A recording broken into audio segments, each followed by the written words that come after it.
through, and that's 2-1. Here's Conor. 2-0. Gulzina's in the middle. Gulzina arriving. 1-0. No. Cadell. Oh, what a finish.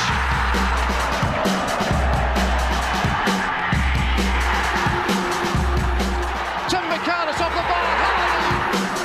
Will Tony Bell fix it? Yes! What about that?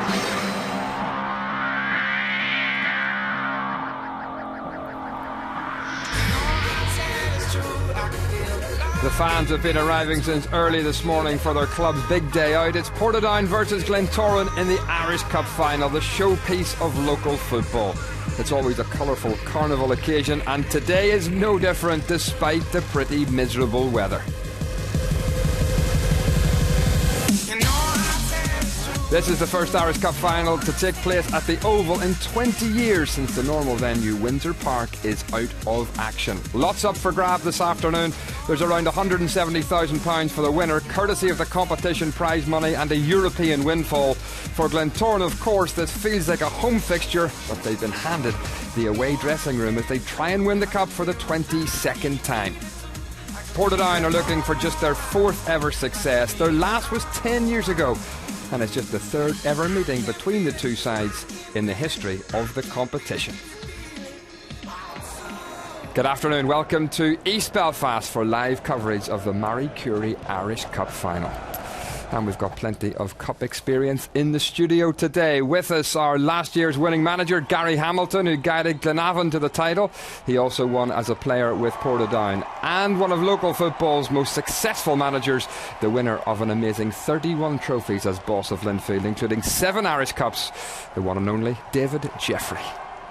Welcome to you both, gentlemen, this afternoon. The rain is beating off the studio window today, but that certainly, hopefully, won't affect today's final, which is always a very special occasion. Well, it's a very untypical Irish Cup final day, Stephen, because usually the sun is shining and the pitch is absolutely rock hard.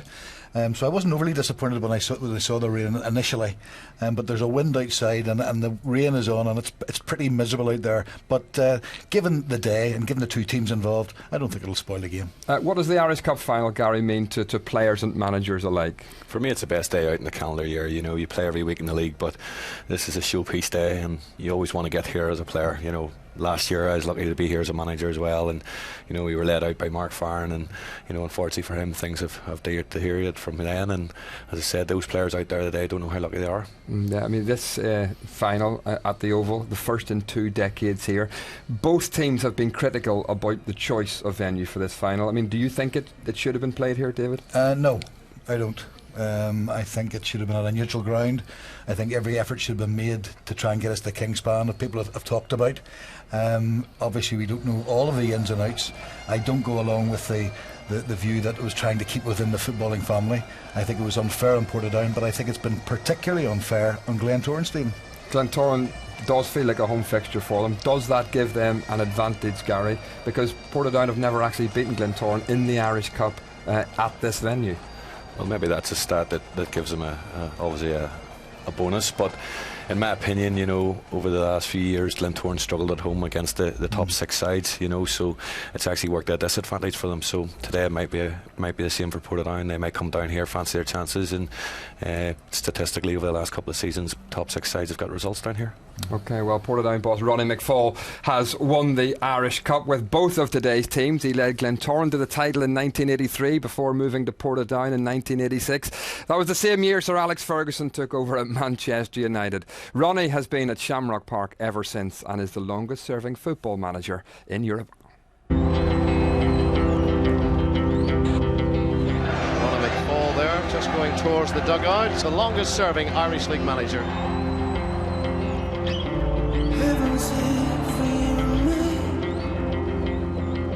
Four titles, Ronnie, well done. We're all proud of you.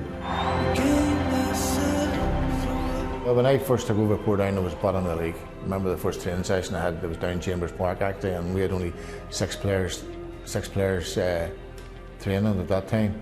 So I knew then when I went in it would take at least 3 years for us to be serious challengers for the league title, and that's exactly what it took. 3 years' time we'd won the league. You always have to have a challenge in life. You know, you always want to go and prove people wrong. When I got the sack at Glentoran, I mean, my motivation was initially was to go and prove them wrong. And I think any fair-minded person would say that I've done that. Can you imagine your life without football? Well, it'll always be part of it. You know, irrespective of involved management or whatever, I'll be involved in some part of it. It's in the blood. I've just got that winning mentality and that hunger and desire to go on and win things. You know, especially, I mean, Portadown's a provincial team. You know, we're one of the small fries of Irish League football. Come the cup final, we're playing one of the giants, basically in their own backyard. So as I said, just driven that we want to bring a cup back to Portadown. First time we won the Irish Cup was with Glentoran, funny enough. We played Linfield at Windsor and they were better than us on the day, and Johnny Jamison scored a real wonder goal basically in the last kick and it was disallowed. The replay went to the Oval and that was the famous one where the Cockerel stuttered the stuff around the Oval and Johnny Jamison scored 2 goals and Jim Cleary got sent off. So that was the first time we won it. The second time was we played Glenavon after we won the league. And that was the Stevie Khan Cup final where he scored 2 goals and we beat Lauren 5-1, I think it was, in the other one. So you have your highs and lows, but as I said, it's all about what happens on the present and on the day. What do you like in the dressing room? Brilliant. What type of players do you like working with? Keith O'Hara. You know, he's been with us from a young lad. And I've found that those are the players when things are not going so well that stand by the club. So what age were you when you first walked through the doors? I think it was about 16, to be honest. Ronnie's enthusiasm over the years has rubbed off on me, and you know, his thoughts for the club is, you know, as I say, I'm pretty much similar to him. You know, I really enjoy the club. He is like one of the lads at the end of the day in the change room and training nights. He's a bit of carry on with him too, but he would like to see me lift the trophy. I think anyone, I suppose, in and around the club would too. At the end of the day, you know, you stand alone. You stand or fall by your own decisions, and you've just got to be that total vision in every decision that you make. But is that enthusiasm waning at all for the game? No, not really, no. Well, Ronnie McFall, smiling assassin there at the end, I think. I mean, he's very much trying to play down his team's chances today and making them feel like the underdogs, isn't he? Well, he's played that perfectly. You know, he's the godfather of Irish League football with regard to management. You know, when he talks about them being a small provincial club, I can't. That is the understatement of the year. They're major players, as are Glenavon.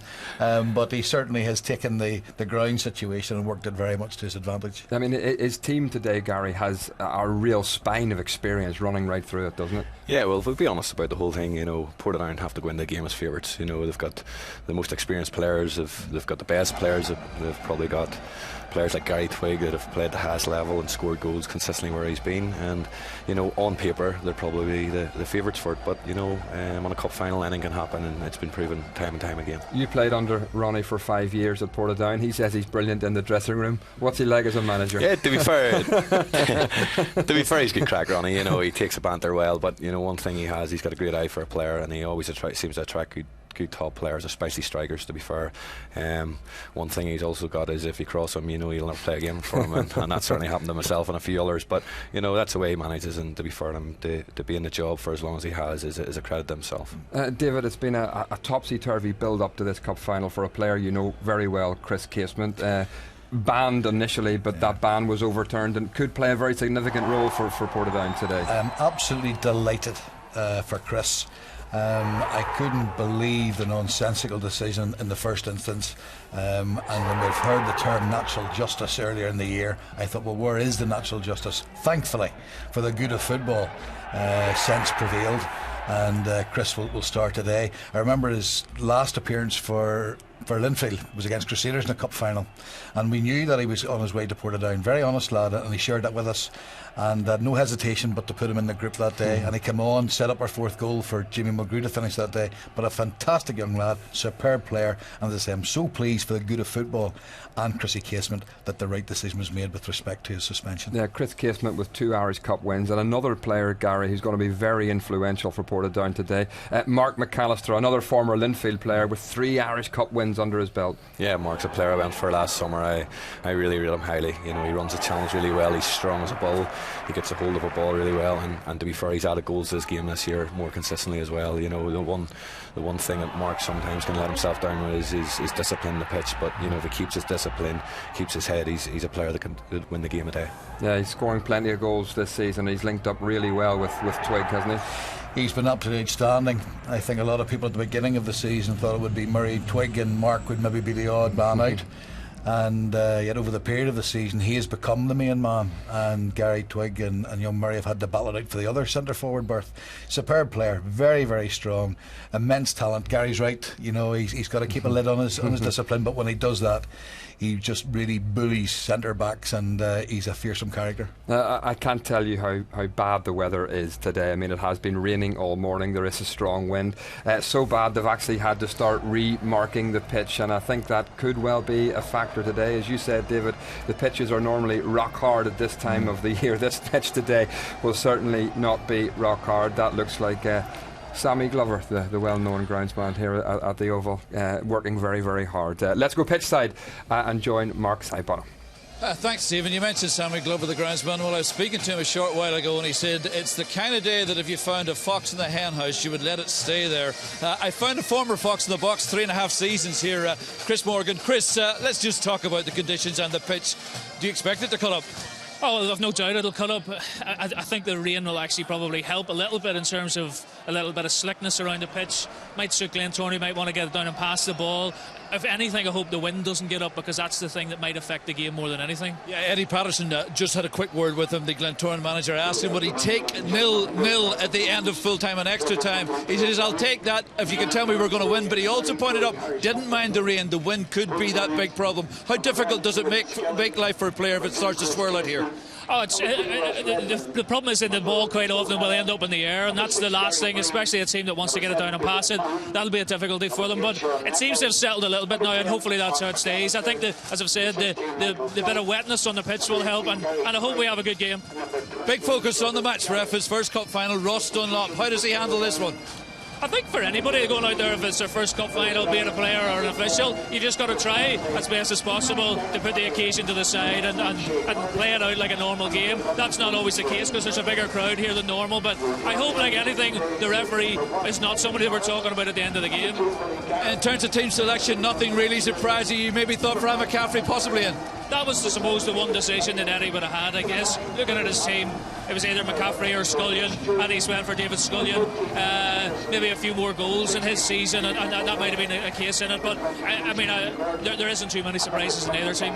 Chris, Stephen, we've also fished out some former Glentoran and Portadown greats. We'll hear from them a little later. Back up to you in studio. Thank you, Mark, and we'll confirm that Glentoran team for you in just a moment. The Glens, of course, won the Cup 2 years ago, and just 2 of the team back then actually start today's game, an indicator of wholesale change at the club. Manager Eddie Patterson has masterminded a rebuilding process under the watchful eye of Director of Football Roy Coyle. There we are, absolute delight for Eddie Patterson. He was brought into Glentoran to do a job 14 months ago, and he has done it. There it is. All the kudos go to Glentoran. Roy Coyle told me the first time that he sat me down, he says, this is a club of demand. It's not expectation, it's demand. And although I had my arguments with Coyle, and I mean debates, that we're in a process of rebuilding. We are no longer a club that should be demanding, and he, rightly so, tell that to the supporters.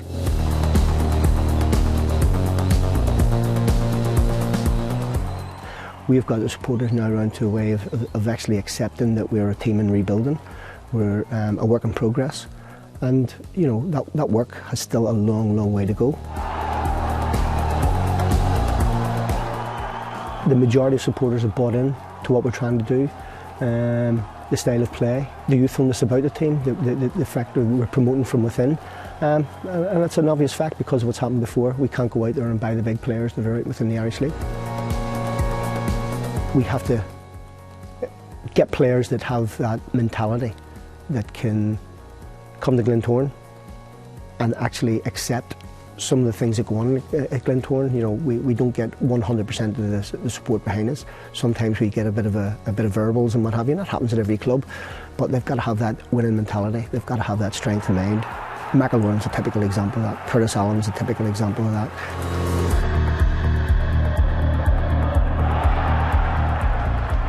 You've been very unfortunate that you've missed out on a couple of match day squads on Irish Cup final day. How heartbreaking is that? I would never tell anybody I've won the Irish Cup, but you know, it was great to be a part of it. For the 2 years that I was left out, I found out on the actual day, it was probably 1 o'clock, you know, had our pre-match meal and he named the squad, and it was heartbreaking because I think, you know, both years I'd appeared in the semi-final and I felt I'll be in the squad.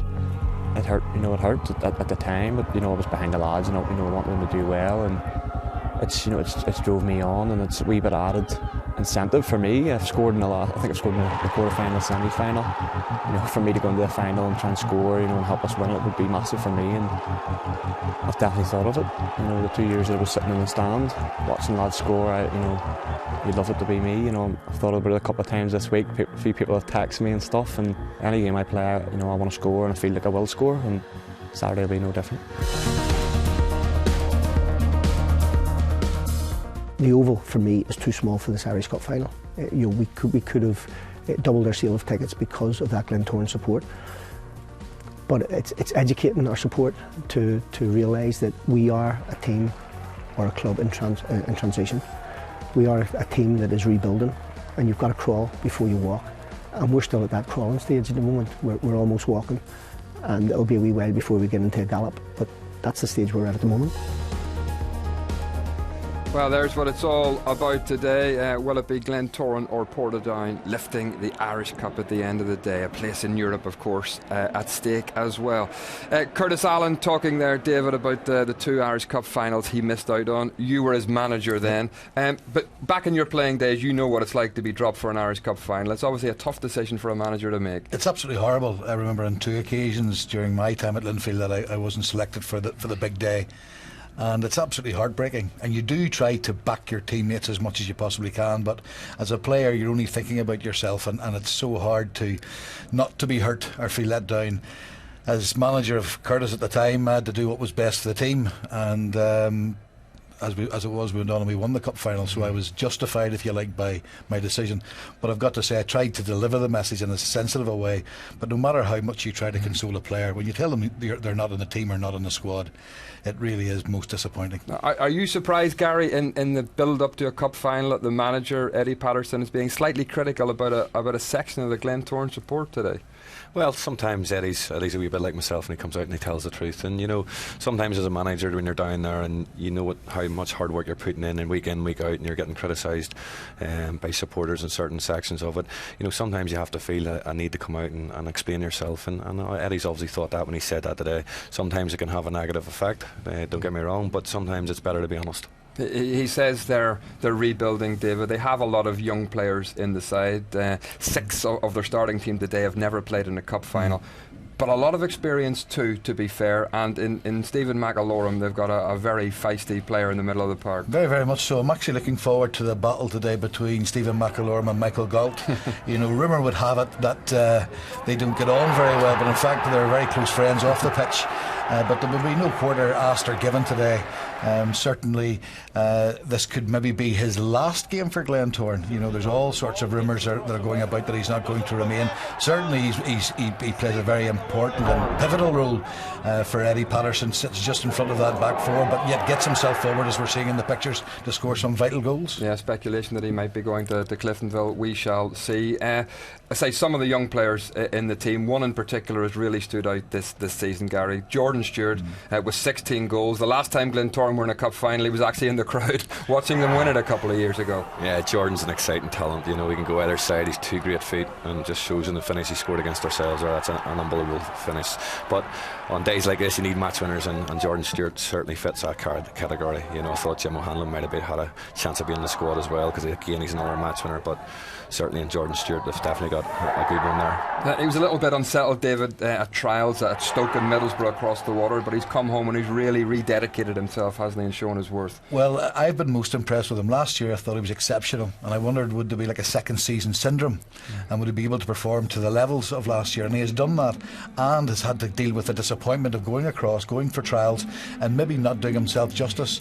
And I think viewers have got to know that it wasn't about his talent that let him down. Physically, he maybe just wasn't up to speed with those who were already at the club, but a superb young man has done fantastically well. And how ironic that his grandfather was the great Phil Scott, who played so famously for Linfield, and yet his grandson is over here doing the business for the Glens. Absolutely, and he's a Glen man through and through by all accounts. You two will enjoy this because we're rewinding the clock a little.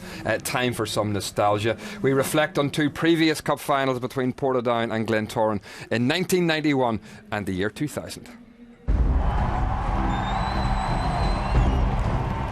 Well, what a splendid afternoon. The pitch and weather are quite superb. Strange there. Douglas did quite well. Here's Jamieson looking for Neil. Oh, yes! He scored, George Neil. Jamieson and Billy Caskey is onside.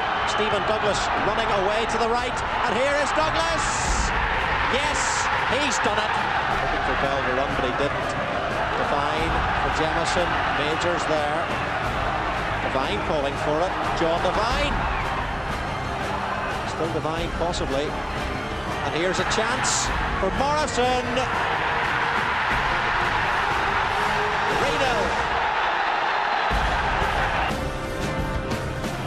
What a great welcome the teams are getting. Because of a tacticality, we were all deprived of an Irish Cup final last year. But local football's showpiece of the season is back for this, the first final of the new millennium, and it's town against country. There's a run from McCann, and he will get there. Gulzina's in the middle. Gulzina arriving! 1-0! Great finish from the big Scot. First winners of this new millennium. And all of East Belfast is ready to celebrate. Great memories. Let's hear from two players who've won the cup with today's teams. They're with Mark. Thank you very much, Stephen. The man who actually provided the cross for that Gilzine goal, Tim McCann, 14 seasons here as player and coach. And Big John Convery scored the last time Portadown won the cup in 05. Tim, I'll start with you first. Trip down memory lane there, great nostalgia. But how do you see today panning out? Yeah, well, the way Portadown line up is looking like a 4-4-2. Glentoran are going for midfield superiority, and they're going to play a 4-3-2-1. Spoke to the coaching staff there, so it's looking like Eddie's wanting to pack the midfield. Glentoran like to play football, so that's the way Eddie's going to go, with Henderson, McElorm and Gordon in midfield to try and stop Dalton Garrett. Is there enough experience in Glentoran, which is a very youthful side, half a dozen of them? It's the first cup final for them. Yeah, it's a big day, and there's a lot of young players there. Obviously, Elliott's got a world of experience. Curtis Allen has experience as well. But I think on the day, Glentoran have a number of big players, and on the day, they need their big players to turn up if they want to win this. John, you nodded one in the 05 Cup final. It's 10 years down the line. Talk to me about what's going on Portadown-wise at the moment. Chris Casement, big day for him, and been under so much scrutiny, having, of course, his ban rescinded. You know, I think Chris will just be glad that the day's arrived. You know, there's been a lot of controversy leading up to it. He'll be glad that the game's here. Just focus on the game and get out there. You know, he's been, from what I hear, he's been struggling with a bit of a flu the last couple of days. But once he gets out there, you know, adrenaline will take over and he'll get through it. Gary Breen, the man filling your boots, big native of Kilkenny and a hurler like you. Ronnie seems to like these guys, but we're told he too has potentially a hamstring tweak, and not the conditions for that. No, certainly not. Particularly greasy surfacer today, but you know, he's been through a rigorous warm-up there. I've seen Trevor and Kieran, you know, give him a bit of an extra push there. But we'll certainly know first 10 minutes with Curtis Allen, Jordan Stewart floating in around him. It'll certainly be a test of his hamstring. Call it for me. Take the emotional blinkers off. No, I think conditions. You know, probably a lot of experience within the Portadown team, a lot of winners, you know, over the years, and I think they'll just edge it today. That's it, Stephen. The opinions of both the experts. Back to you in the studio. Isn't it fantastic to see a full house here today? They could have sold so many more tickets for this game. They've all been snapped up, and the supporters really are braving the elements today to come and try and see their side on the biggest day in the local football season. What is going to be the key today, do you think, to success for either of these teams? For me personally, it's probably going to be the midfield battle. If Galt and Garrett take control of that situation, it's going to be very difficult for Glentoran. Certainly with the Glentoran, Tim McCann has referred to their big name players, and Curtis Allen has really got to be on form. They'll need his goals and they'll need the creativity of Jordan Stewart. But there's going to be several mini battles all over the pitch, and I think we're going to be treated to a really good and entertaining game. Let's hope so. Gary, who do you fancy to take the honours today? I would probably sway towards Glentoran. I don't know why, but I've had a funny feeling for them. But if I'd be totally honest with you, I think it's the team that defends and attacks the set pieces the best on a day like that. That's going to be vital today, and it's vital in all big matches. OK, let's hope for a great game. History perhaps favours Glentoran, who have won 13 of their last 15 Irish Cup finals. But current form perhaps says Portadown, who are unbeaten in their last 7 games against Glentoran at the Oval. Certainly an intriguing afternoon ahead. In the company of our commentary team, let's join the manager of the Irish League champions Crusaders, Stephen Baxter, and first Jackie Fullerton. Thank you very much indeed, Stephen. Everybody has had their opinion about the choice of venue, but now the dust has settled for the players who started the business of trying to win a trophy. The buzz here today, the vibes, the TV coverage make this Irish Cup final a very special occasion. Young mascots there, they're getting younger. And the teams are being introduced to the IFA president and chairman of the Challenge Cup Committee, Jim Shaw, from Marie Curie and Hannon, and the Northern Ireland manager, Michael O'Neill. 2 captains today, great stalwarts. Glentoran keeper Grant Elliot Morris and Portadown defender Keith O'Hara, both approaching 600 appearances for their respective clubs. And those type of players, they deserve a stage like this. Eddie Patterson. And there's, despite the fact that they're in a final, the rumour mill has it that all is not well. And Eddie Patterson, well, will he sign a new contract? He has a 1 year left on his current contract. But the grapevine always has something to say, Stephen. Well, in football you always get that, don't you? And then leading up to a big Irish Cup final, you don't really want to be hearing those sort of stories coming out of the camp. But, you know, look, Eddie's been around the block quite a while. He knows football inside out. He'll know what to put that on the back burner for now. He's got to concentrate on the biggest game of their season, and he'll not be particularly worried about it, I wouldn't think, after the game's over. We'll just pause for the anthem.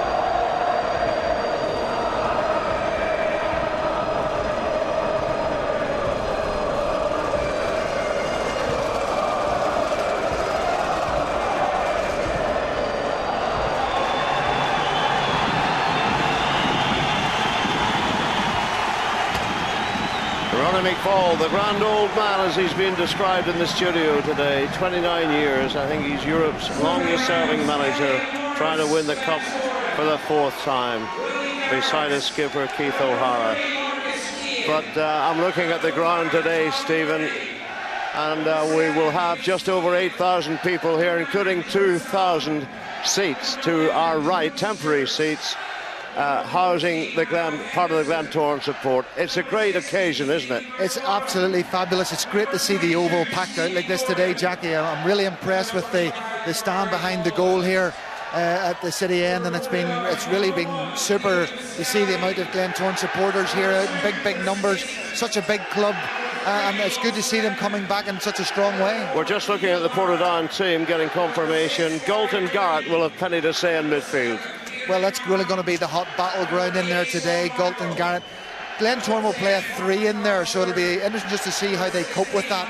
Probably tuck their 2 wingers in a little bit if they're going to get overloaded, but a great battle in there. That might well determine how this game will pan out today. Stephen McAlorum there with the number 1 haircut in the middle of the front row. We can take a look at the Glentoran side. Just 3 survivors from the Irish Cup success 2 years ago.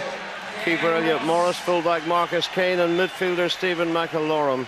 It's 4-3-3. Curtis Allen up front, ably assisted by Jordan Stewart and the guile and pace of David Scullion. Well, if they get the supply of the ball through quickly up to Allen, Scullion and Stewart, you've got pace in that team, Jackie. And a lot, as I say, will determine through the midfield who wins that battle. But if the ball goes up quickly to the Glentoran hitmen, they've got the opportunities and the ability to put the ball in the back of the net. The toss being done, and the breeze, I believe, is blowing from the airport and towards the city, off the loch, and it's quite breezy, but the pitch looks better than we've seen it recently, Stephen. I think the rain has helped. Yes, I was here 2 weeks ago with our team playing against Linfield, which was a bit strange playing at the Oval against the Blues, but the pitch that night had been very drained, and it was a lot of dust, and the ball was bouncing an awful lot, but it looks a whole lot better today. I think the rain will have softened it a little bit. Let's hope for a really good game of football. And of course, as we get ready to line up, referee today, Mr. Ross Dunlop, doing his first Irish Cup final. It's the 135th Irish Cup final, and really, winner takes all. It's that type of scenario today. The trophy, the glory, a place in Europe, and European riches of some £150,000. That is a windfall. Oh, listen, tremendous. You know, a £150,000 shootout. It doesn't get much better than that. And both these teams would like to be in Europe, and that's the important bit. So that actually might bring a little bit of added incentive to it. I don't think we'll get a negative game here today. I don't think so, although they've played 4 times this season, the sides. 3 draws and 1 win for Portadown, so Glentoran have no victories this season. The telling thing is they only got 8 goals in those 4 games. Let's hope we get a few goals today. Yes, let's hope so.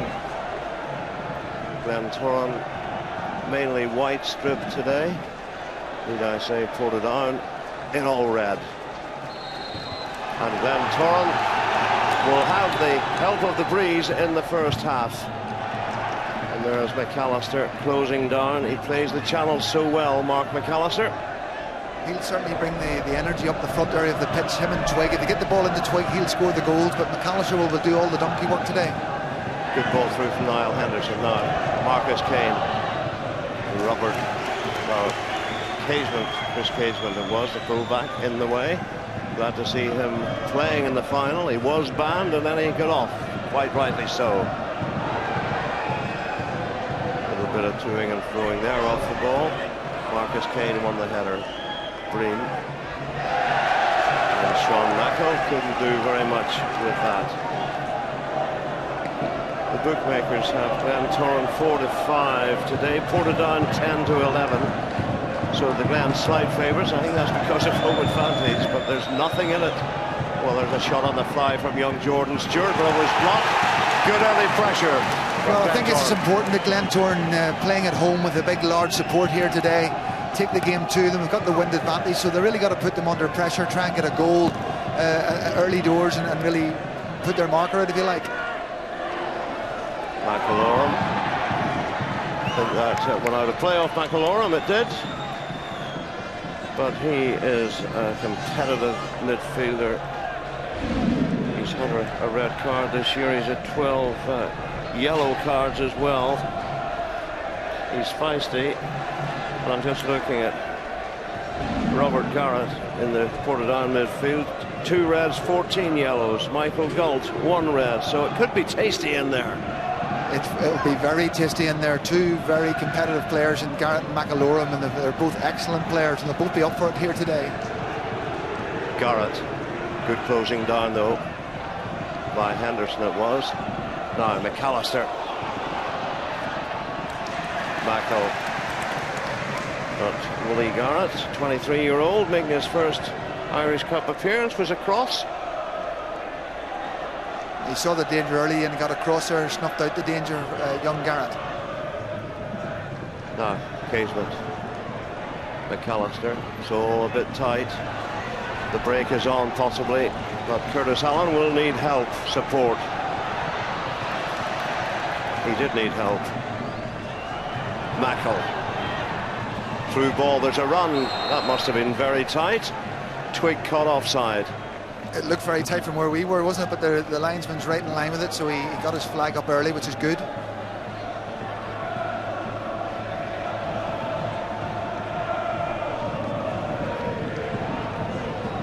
David Muskelly lost the cup final in 2010.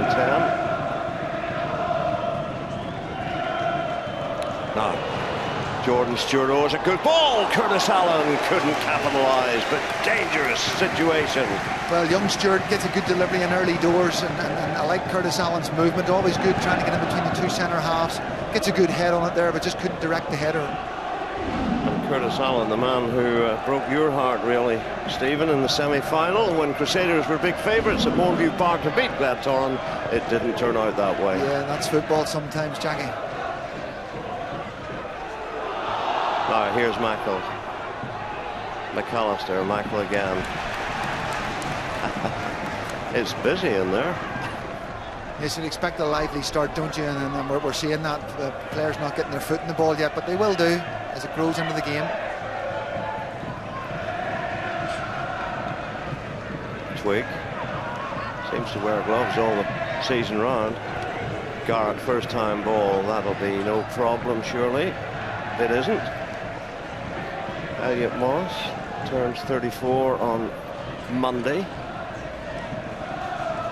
He said he'd gladly give up the captaincy. It's not that he doesn't like the job, but he thinks an outfield player would be in a better situation. I would agree with him.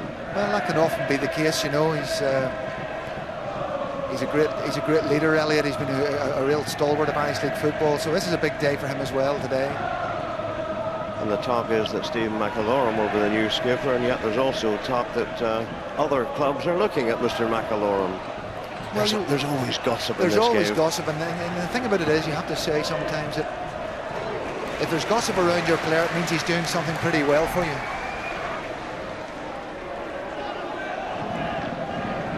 David Muskelly, 42nd appearance of the season for the Portadown custodian. Long kick now. Twig. He's lightly built. Tried to use his strength. It wasn't enough. Well, there's a good pairing in there in the Glentoran defence today, you know, and young Bernie and Garrett, both probably in their very early 20s. They'll have They're both 23. Yeah, strength and pace in there, you know, and not really worry them against the two that they're up against.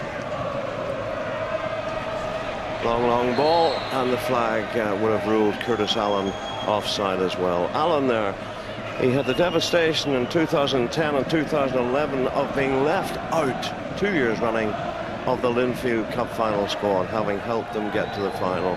Heartbreak. He's never said he got a medal, but he's never said he's won a medal because he didn't play, and you can understand that. I can understand that. That's often the case. Some of our players this year will maybe only played a couple of games, maybe don't think they contributed to the league success, so you understand that. Long ball from Henderson. Curtis Allen won it, but at the moment Glentoran a little bit deep, and the front man Allen is slightly isolated. Well, that was always the worry, you know, when you play this three shape that Glentoran adapt, you know, with Henderson dropping in deep, and that doesn't allow them to get up the pitch as quickly as you would like, and if they have to tuck in the two wingers, then Curtis will get deeper or isolated on his own. Ross Redmond, well won by Burney, helped on by McAlorum. The breeze is quite strong down at Fitchside. As I said, it's blowing towards the city end, which Portadown are defending. The rain's one thing, but a breeze is another. It affects the game. Yeah, the players won't mind rain, certainly, and the temperature's good, but the high wind is not really what you're looking for. Glentoran switched the play. Marcus Kane, Scullion couldn't control it. Garrett. Gordon couldn't control it. Here's McMahon. I've been very impressed by him this season. I think you have as well. Yeah, he's a super player, McMahon. He's got lovely technical ability and he likes to drive into the box. And we'll get you a goal as well. Yes, McMahon, he's got 1 in the cup. He's got 9 so far in the season. But technically, he's a very good player. Just as I say that, Ross Redmond proves that he wasn't on that occasion. Yeah, he just got tangled up in his feet a little bit. Another super player coming back after injury, and it was big things to sort of tipped off him, but that injury sort of kept him out for a full season. He's only really making his way back. Yeah, it's good to see him back. 44th start today, more than anyone else in the Portadown side. Yeah, that's good. But then his uncle is Ronnie McFall, the manager. I don't think. Are you suggesting he's picking the team? No, I don't think so. He's a good player, the young man. He's a great player. Here's Casement. Garrett just helps it on. Henderson tried to do the same, didn't do it as well. Scullion, who got the nod over Fran McCaffrey in the team selection. I think Eddie Patterson is looking for the pace from young David Scullion. Well, he's not that young. He turned 31 on Monday past.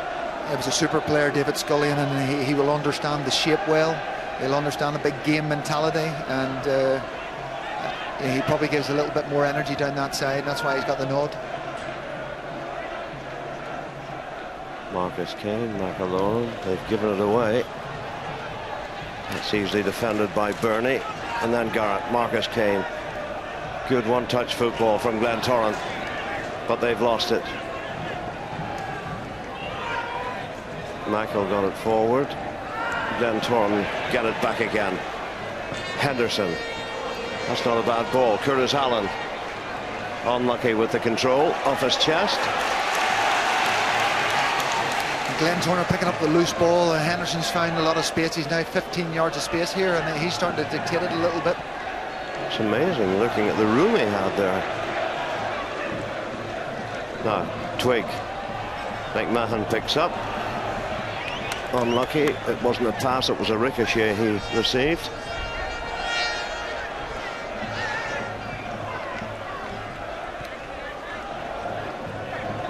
Marcus Kane. Gordon. Niall Henderson. He started the game well. He really has, yeah. I like Henderson. He passes the ball well. Barry Holland. Gordon, the 21-year-old, finds a bit of space. McAloran, this is good from Glentoran. It was good. I think it just get it off the surface there, giving Scullion no chance. We've got a flag up. Throw in will go to Glentoran. I think that swirling wind is taking the ball in and out of play, if you like.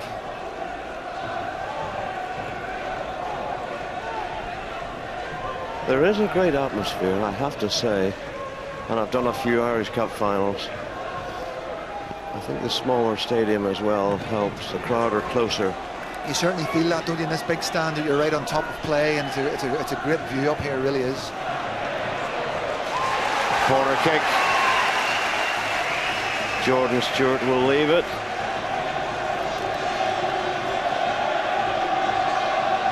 Jordan Stewart, the grandson of the late and the great Phil Scott of Linfield. Sadly, Phil passed away just about a year to the day almost. Once scored 2 goals in an Irish Cup final for Linfield. I think it was 1970. As that corner comes in, Miss Kelly timed it well. Redmond. Is there a quick counter on from the men in red? Not with a ball like that. Oh, they've given it away, Glentoran. McMahon did the same. He gets it back. He's lucky. McMahon. McAllister is in the middle. It goes back there towards Twig. He just couldn't get on the end of it. That was a good move, Jackie. I like the way McMahon drove into that right-hand side edge of the box, whips a good ball in there. I didn't really see the free kick, but it was a good effort. I didn't see it myself. Maybe it was Twig going in with a few studs showing, but it was slick. Again, McAllister sort of hustling people up the top end of the park, allowed that break to come forward into McMahon's feet. Yeah, and McAllister, he's had his problems with a hamstring injury this season, as had Gary Breen at the back, so they've got to be careful. But how can you stop them playing at full throttle? It's the Irish Cup final. You play with one leg, don't you, if you have to? And I'm sure the club's boards have reminded the player of the carrot of 150-odd thousand quid at the end of it. Yeah, just a little bit. No pressure then, eh? No pressure.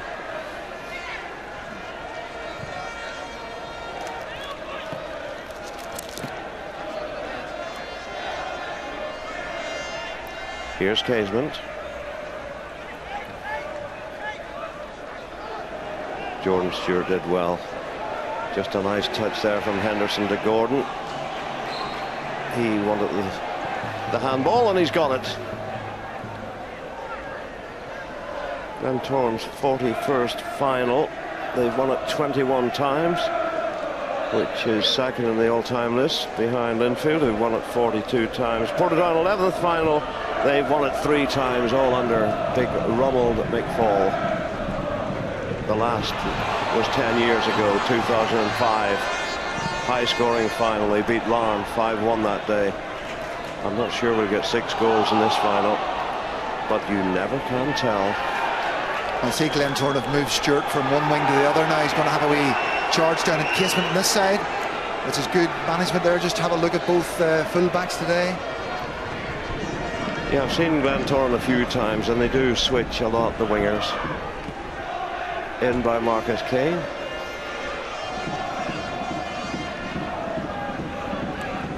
Not the best ball from the big fullback.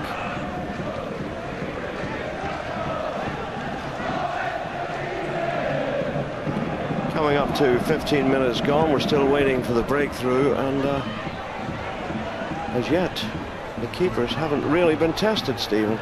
No, there really hasn't been. Apart from Curtis Allen's flash header, we've had very little else.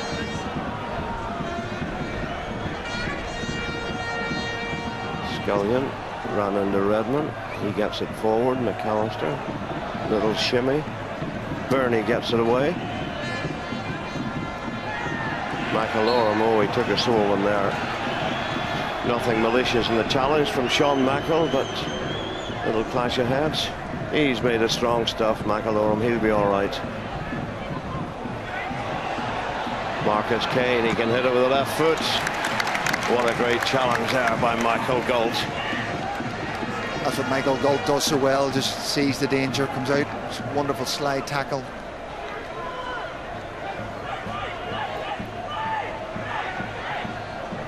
There's the throw. Now, Jordan Stewart.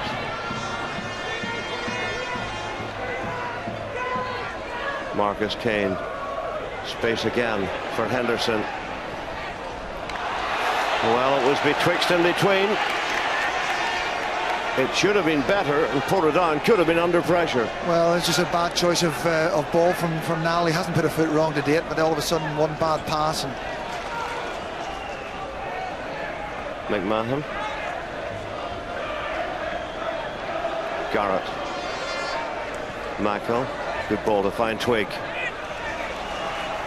Garrett snapping at the heels there of the Portadown striker. Obviously, Eddie detailed Garrett to get very close to Twig, because you can't give that guy 1 minute's breath, because I tell you what, he'll pull the trigger from anywhere. Wonderful footballer. Well, Twig has got 17 goals this season, and he's the top goal scorer in the cup run. 4 he's nabbed in this campaign. But I think he's only played half a season, Jackie. You know, 17 goals. I don't know what his game ratio return is, but I think you'll find he didn't play a lot. Yes, he's had his injury problems. He's joint top scorer in 17 with Darren Murray, who's also had his injury problems and who's on the bench today. They're getting wet, but they don't really care.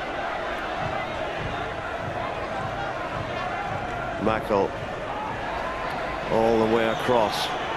Barry Holland. Oh, that was a bit short for Henderson. A little bit of a hospital ball. Here's Henderson again. McAlorum, nice Neat turn, gets a free kick. Breen pleads his innocence. That was a scissor tackle, Jackie. It was a yellow card. I think he was guilty. Has the referee brandished a card as yet? No, he's kept it all quiet at the moment. That was just he's having a wee word with him now, so we'll see now. Well, it's an Irish Cup final. Yeah, he might probably be let him off with this one, I think. He has. Good to see the two players shaking hands and getting on with it.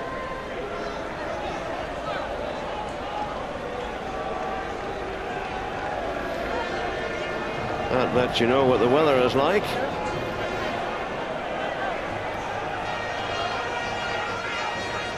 Referee wants the wall back a bit. I think Big Willie Garrett might fancy a strike here. He's got some shot on this young fella. He can hit a ball, though he hasn't scored this season, would you believe? I think he might fancy this. Go ahead. He did, but he didn't catch it properly. That's why he didn't score a goal this season. Well, that was high and it was late. And Garrett, now there's a bit of business off the ball.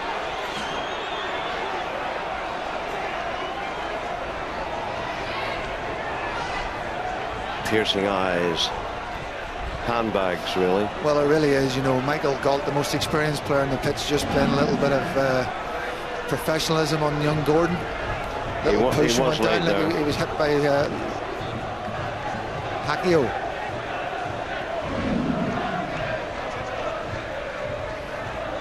I was watching the replays there. Did he book him? No booking. He's kept it all in his pocket at the moment. On another day, I think that might have been. It's a big day for Ralston Loveland. He's progressed so very well in the last year or two in the refereeing world, and it's great to see him get a big final. Glentoran having a good period in this final at this particular moment. Scullion. They've given it away. Twig. Garrett. He'll switch to play. The run is on for Mackle. Pushing him wide though. First time cross coming up. And the corner has been given. Good tracking back though by young Jordan Stewart.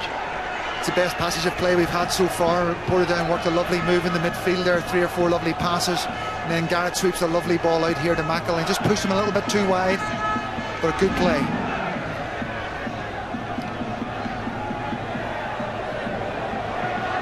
Yeah, we're just watching the replay. There's a ball goes across. Now Ross Redmond with the corner all the way across. Breena's there, but it is away by Marcus Kane. I think it is with the clearance. A dipper, but dipping well wide. A little bit of a flurry there. Big ball into the box. Brady had a bit of a chance, didn't get it out of his feet quick enough. But well defended by Glentoran in the end.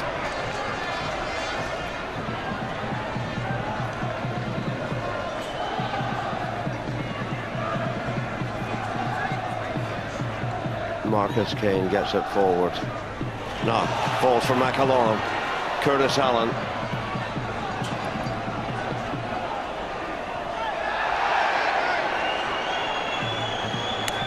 No free kick given.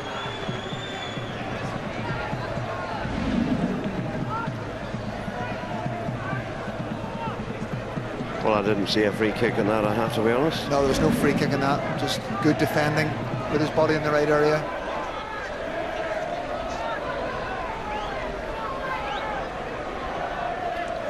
Part-time footballer, Steve. It's Glentoran's 48th game of the season. Portadown 46th.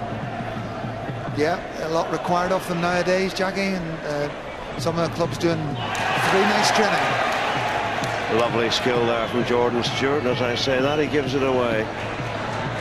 But Jordan Stewart, he's 20-year-old, but I think he relishes the big occasion. Yeah, there's moments of magic from him, isn't he? You just see that little bit of talent in his brain, and he moves away very quickly from one direction to the other, and then you're not near him.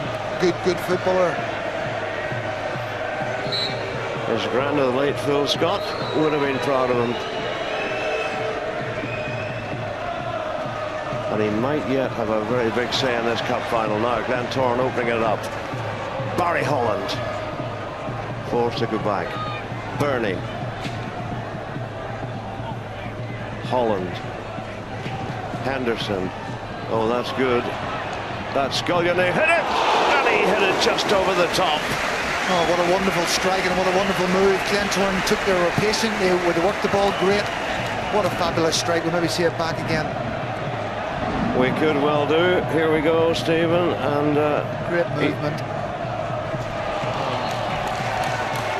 He hasn't got a cup goal so far. He was close to one there.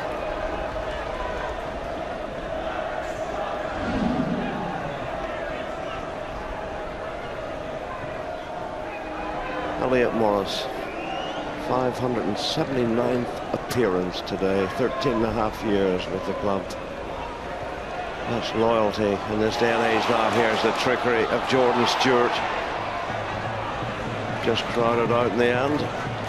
Tenacious little boy he is. Henderson, he's picking up everything in this midfield.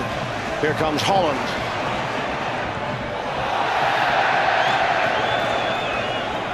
Guess how many Holland has scored this season? Well, when we saw the strike from Scullion, who's got that wonderful quality, get his head over the football, we see a right back there who not normally in those positions, and he just leans back on it, and it's very high, wide and handsome. I think he got excited on a cup final day.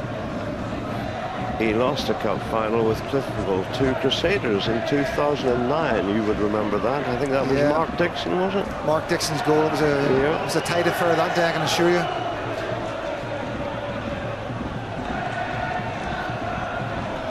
Now, Michael, I have to say, he is an unsung hero of mine. Michael, good athlete. Yeah, he played the game professionally. He scores goals. He can play in 3 or 4 different positions. He's a super player. I really like Michael. I thought Portadown were my tip for the title at the start of the season. Up to Christmas, I thought they were brilliant, and then they just went off the boil with injuries and suspensions and cost them in the end. Yes, it's one of those days today that both clubs want and both clubs need a trophy. Yeah, a lot riding on today's game, you know, for the European financial reward. But it's the glory the fans are after. Well, that, you know, you talk about the financial reward. It means nothing to the players. They're only interested in getting the game played and won, and their team doing well, getting the medal. Michael, it was Keith O'Hara who crunched into him. Now this is good. McAllister, oh, he was unlucky. Lovely bit of skill, and he lost his footing. Well, it's toing and froing, but we really need a bit more goalmouth action. Henderson, he's given it away. McMahon. There he is. There's the skill of that man there. McMahon. Lays it back. Galt. Ross Redmond. On his favourite left foot. Lays it back. McMahon. Drilled it in.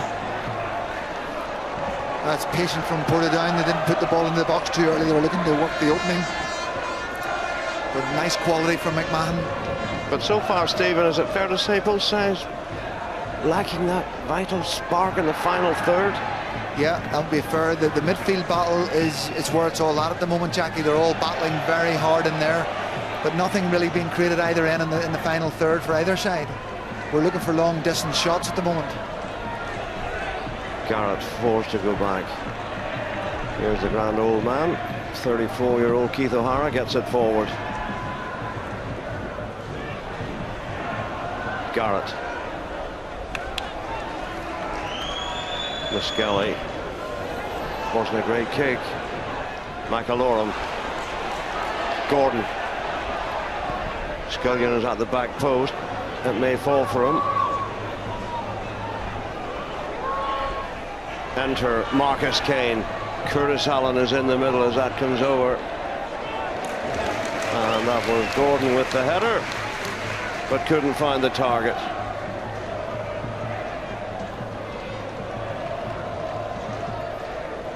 I don't know why David's having a wee bit of trouble with his kicking, Jackie. It's 3 or 4 kicks now. He hasn't really made the halfway line with him, which is not like him. He's such a good kicker of the ball. 2072, thank you to good Chester fans. Yeah, he's a good left foot on him. That wind must be a whole lot stronger than we're feeling it up here. Curtis Allen. Slightly harsh, perhaps. Or maybe he caught it to control it. Well, looked a wee bit like that, but the linesman was right beside it, so he's making the decisions. Nice backdrop there of Portadown fans. Isn't it fabulous to see the oval so well filled here? 8,000 people, it's just fantastic. It certainly is. There's Ronnie with Melissa Harrison in the background, the physio.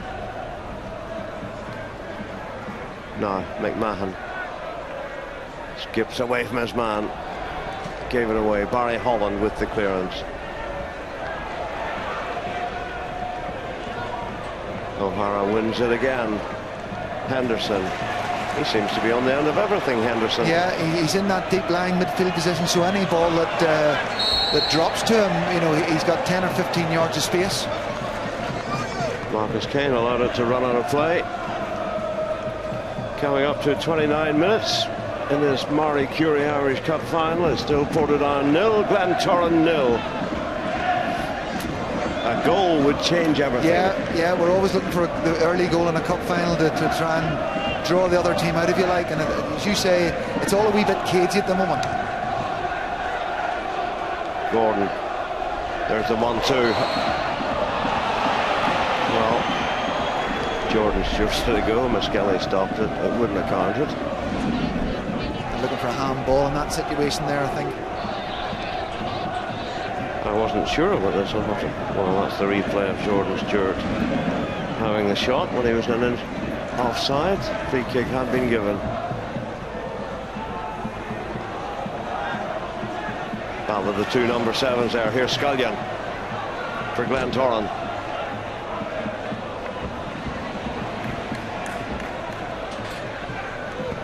Away by Casement. Too high for Burney and Twig.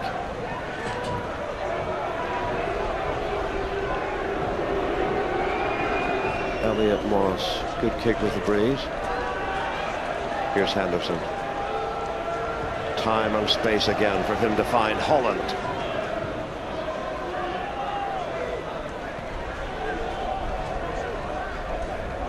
Henderson, everything is going through the midfielder at the moment.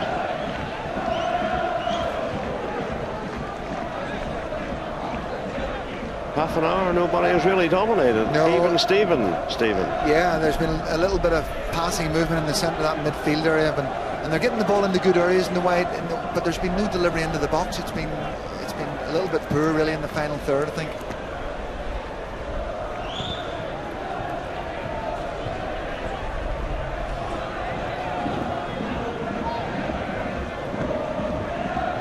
Portadown throw in. Curtis Allen there, 3 goals in the cup. He's Glentoran's top marksman in the campaign, and how he would love to win a cup final after the events of the past, left out of those 2 Linfield squads in cup final day. Well, he's played the game professionally now. He got a move across the water from Coleraine, and he has the experience and the quality to find that little bit of movement in the box to score the goal. He did it in the semi-final, the single goal that won it, and brought his team here. McAlorum. Marcus Kane. Gordon's flick didn't come off. Portadown play themselves out of trouble. A little bit sloppy there. Curtis Allen turns straight into Breen. Marcus Kane. Well, he was hoping to try and find Scullion, but just overcooked it slightly, shall we say.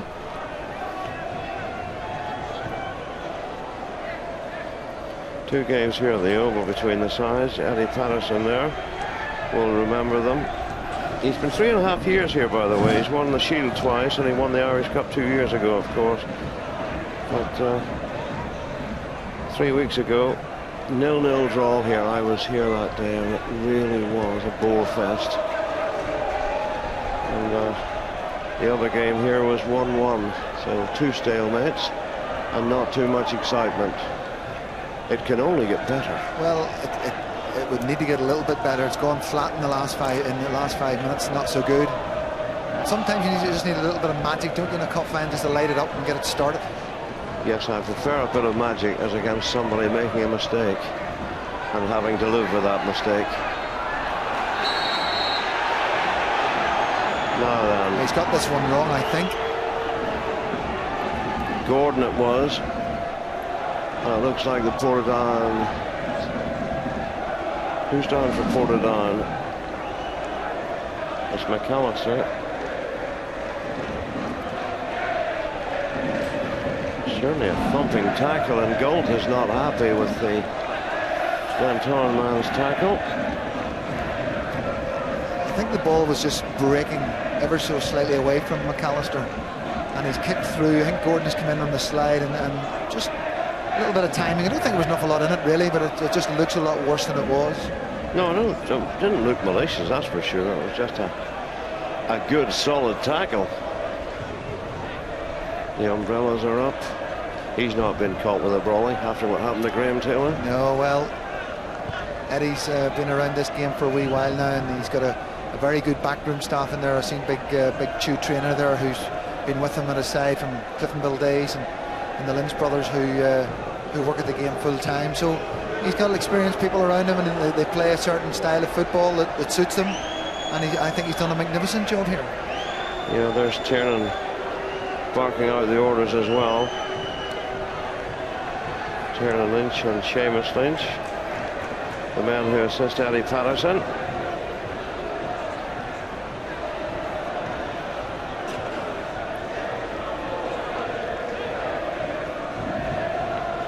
I think someone said to me that there's only 3 players have survived from the team 2 years ago, you know, so that really shows you the evolution and revamped. Yeah, a lot of young players have been given time to grow and do well. Garrett swings it in, the keeper comes a long way and takes it. No real pressure from any player in a white shirt. We have 10 minutes left to the break. It's still 0-0 at the Oval in this Marie Curie Irish Cup final. McAllister. Good clearance by Marcus Kane. Well won by McAlorum. And then Allen. Didn't fall for young Stewart. Redman. There's the strength of McAllister. And there's the skill. I think he learned a lot from his time at Windsor Park from Glenn Ferguson. Yeah, he's certainly in that mould. He puts his body and his chest in the right areas and spins people with his power. And real good player, Mark McAllister. Gordon. Ooh, that's a 50-50. Ferocious challenge going in there. Breen. That will be too far. We haven't seen a lot of Twig in this game so far, you know. He's had a couple of balls from throw-ins up to his chest, but he hasn't really got into the game, and he really needs to do that. Well, to be fair, he and Curtis Allen at the other end, they're feeding off scraps. Yeah, very much so, very much.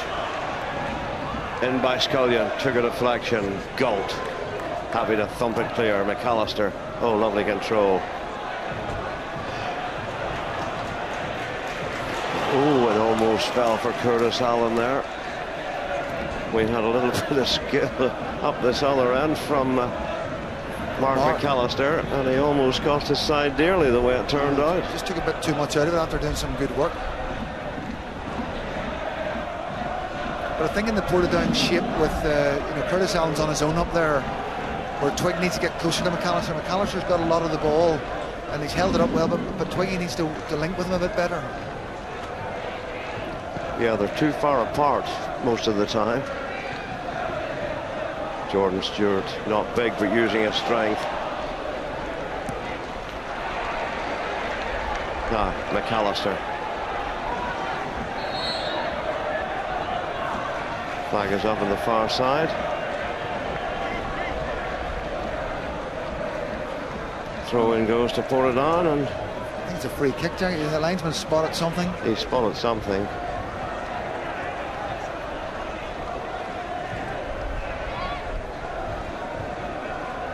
A goal before half-time would really lift proceedings. Well, it would do, and we've only got 7 minutes to get it, so let's hope we see a goal from somebody. Galt being shadowed by Gordon. Galt got it forward. Elliot Morris, very assured. Well, the gun men obviously didn't call to each other. McMahon with the cross. Burney. Here's McMahon. Here's McMahon. There's danger here. He's turned away from the danger area. He didn't really look. No, it could fall from Mackle. Closed down though. McElroy was right there, snapping at his heels. Galt, the destroyer in midfield. Here he is again. Michael Galt takes the feet from Scullion. The referee decides to play on.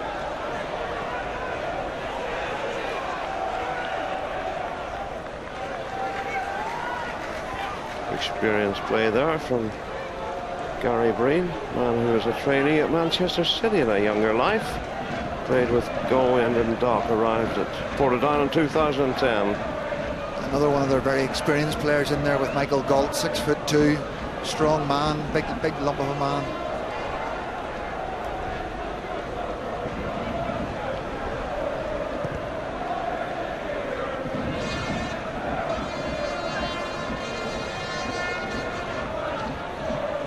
I was talking earlier about the Brawley. It wasn't Graham Taylor, it was Steve McLaren, then England manager. My apologies for that. If you believe all you would hear, he's bound for Newcastle, isn't he? Yeah. The football grapevine has it, Stephen. Rarely gets it wrong. That's it. No smoke without fire, as they say. It's a good Ballymena set. Glentoran take it. Here's Garrett. Garrett and Burney have looked solid, but they have not been put to the sword as yet. Look at the space there. Ronnie McFall will not be happy with that. Gordon outside him. Barry Holland is raiding. Gordon, that's a good ball. Scullion. The low cross. Galt finally gets it away. Garrett. Well intercepted there by Henderson. That's a good ball from Mackle. McAllister asking a bit there of Ross Redmond. Too much, in fact. Yeah, it was good play as well, and they opened up the play into Mark McAllister, who spun well, held it up well. He then gives a poor ball out to Redmond, and then the attack's over. We're beginning to see flashes more often, though. We are. I think we underestimated the conditions, Jackie. I think it's very, very windy out there, and you can see the banners flying against the fences over there. Very windy. Breen, Mackle. Oh, this is good from Portadown. Spoke too soon. Garrett. Well read by Willie Garrett of Glentoran. McMahon. He's very languid and casual as McMahon. Oh, he's got great very ability. Effective. And he's got good pace. He looks a lazy stride, but he's got really good pace. Redmond's cross. Now. Well, that was Sean Mackle who hit it in the fly. Portadown thought that was a handball against Gordon, but the referee didn't. This is better from Portadown now, Jackie. They're starting to get a foothold in the game and a little bit more passing movement.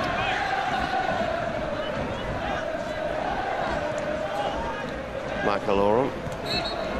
Henderson. Yeah, McElroy was caught there by Casement. Good spot by the referee. Mr. Rosterlop. He didn't play the advantage though, and Glentoran people aren't happy. He's just complaining to him a little bit about maybe blowing a little bit too early. Yeah. Players complaining to a referee. Eh? No, it doesn't whatever happen next. much, does it, Jack? Whatever it doesn't next. happen much. Before you know it, the managers will be complaining. Perish the thought. Willie Garrett. Oh, Henderson has control, let him down. No, red shirt trying to get forward. Michael. Twig. Yeah, it's not happening for Twig today. He doesn't have that sparkle, that zest, that zip. Oh dear. What's Green doing? He better be fortunate here, and he is. It was a good tackle in the end. Yeah, he did well in the end. But he put himself into the trouble. Michael. Redmond. Twig is in the middle. McAllister is in the middle. Twig. McAllister. Blocked. McMahon on the fly, and he completely miscued it. Excellent play here from Portadown. He worked the ball so well. Here we'll see it. Great run by Redmond. Pulls the ball inside. Lovely movement inside. McAllister should really score. Great tackle, you must say, there from Marcus Kane as well.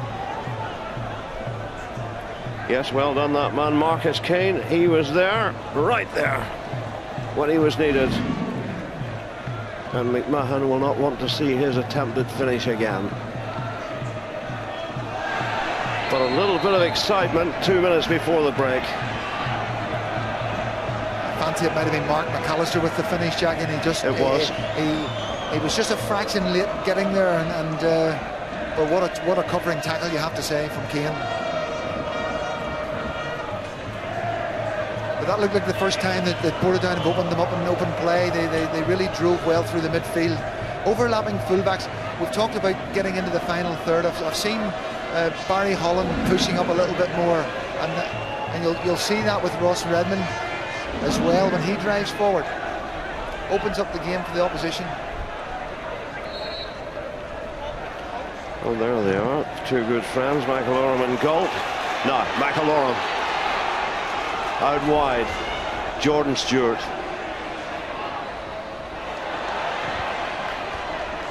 As we tick away the seconds to the half-time whistle, it would be a perfect time for either side to score.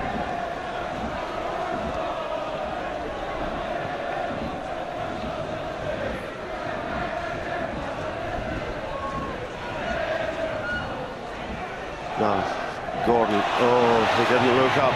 He's given it away, but only Twig is forward. Redmond. Careers off his head, away out of play.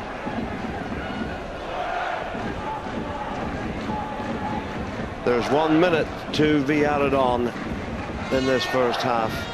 I think both managers will be pleased to get them in and have a few words. Yeah. Let's hope the second half they'll have thought about this a little bit. They get the nerves out of the system, and then they start playing the football match in front of them. Of course, there will be extra time and penalties if required. It will be settled today. And one club's bank manager will be full of glee. Yeah, well. But it's not just about the money. It is about the fans and about the glory. Portadown haven't won it for 10 years. Glentoran, both of them, they haven't won a trophy this season. Now would be a good time to start. Curtis Allen, there's commitment for you. Away by Elliot Morris. Curtis Allen, the referee, brings it to an end. And Stephen, we've been saying it can only get better, but how would you sum up the opening 45 minutes? Well, it's been a nervous 45 minutes. A lot of the game has been played in the middle of the pitch, and no one's really prepared to put themselves with the overlap. I think towards the end there we've seen the first overlapping run from Ross Redmond, who got into the half. The fullbacks need to do that from both sets of players. Although if Glentoran are going to create the chances today, their fullbacks must get out with the shape that they're playing. And that's why we've got so few chances here, because Glentoran are hemmed in and they're isolating the centre forward. So let's hope that they open up a little bit and really go for it. Yeah, a goal early in the second half would certainly lift this cup final. Portadown FC, the banners, the supporters, they're desperate for a win, but so too are Glentoran. And I think I think we can hear from Portadown assistant manager Kieran Harding, who's with Mark. Thank you very much, Jackie. Kieran, it took you a long time before you opened them up. Eventually a chance fell to Mark McAllister. Great tackle. Did you think he was going to score? We thought, well, we couldn't see from where we were whether we thought it was open. We wondered whether it was a foul on Twig, but it was good play down the left hand side for us. The conditions, impossibly difficult to tell viewers just what it's like down here. Teeming rain, swirling wind, and I guess in many respects the conditions are winning. The conditions are winning, but you know, the second half's to come. If we can get it down and play and put the ball in behind them, then we'll cause them problems, because I thought we've been pretty dominant in the first half. Could we be seeing Darren Murray in the second half? Well, we'll see how it goes. You know, the two boys up front have been a handful for them, and they've struggled all day long to deal with them. Appreciate your time, Kieran. Up to you, Stephen. Well, David Jeffrey and Gary Hamilton have been watching a first half which is a bit like the weather, a bit of a damp squib, unfortunately, so far. Well, Stephen, I'm an unapologetic promoter of Irish League football, and yet I've got to say I'm disappointed with what's on show today. But I've got to say a major dominating factor has been the weather. The TV pictures don't really do it any sort of justice, and when we are looking out there, it really is horrendous. It's just a horrible stinking day, and it is making it very, very difficult for the players. And it's not so much the rain, there's a real swirling wind as well, Gary, isn't there? I mean, but credit to both sides. At times they've tried to keep the ball down and play. Yeah, there's been a few passages of football during the game, but you know, it is difficult, and you know, in conditions like this sometimes you have to refer to other tactics to try and get a result. And you know, both teams, whilst they're trying to do the right things, you know, it's not always coming off, and nobody's really got on top of the other team at any real stage of the game. So you know, I think you have to sometimes play the conditions sometimes, as I say. I mean, chances have been few and far between, a couple for each side. Let's look at Glentoran's first, and Curtis Allen trying to get on the ball early.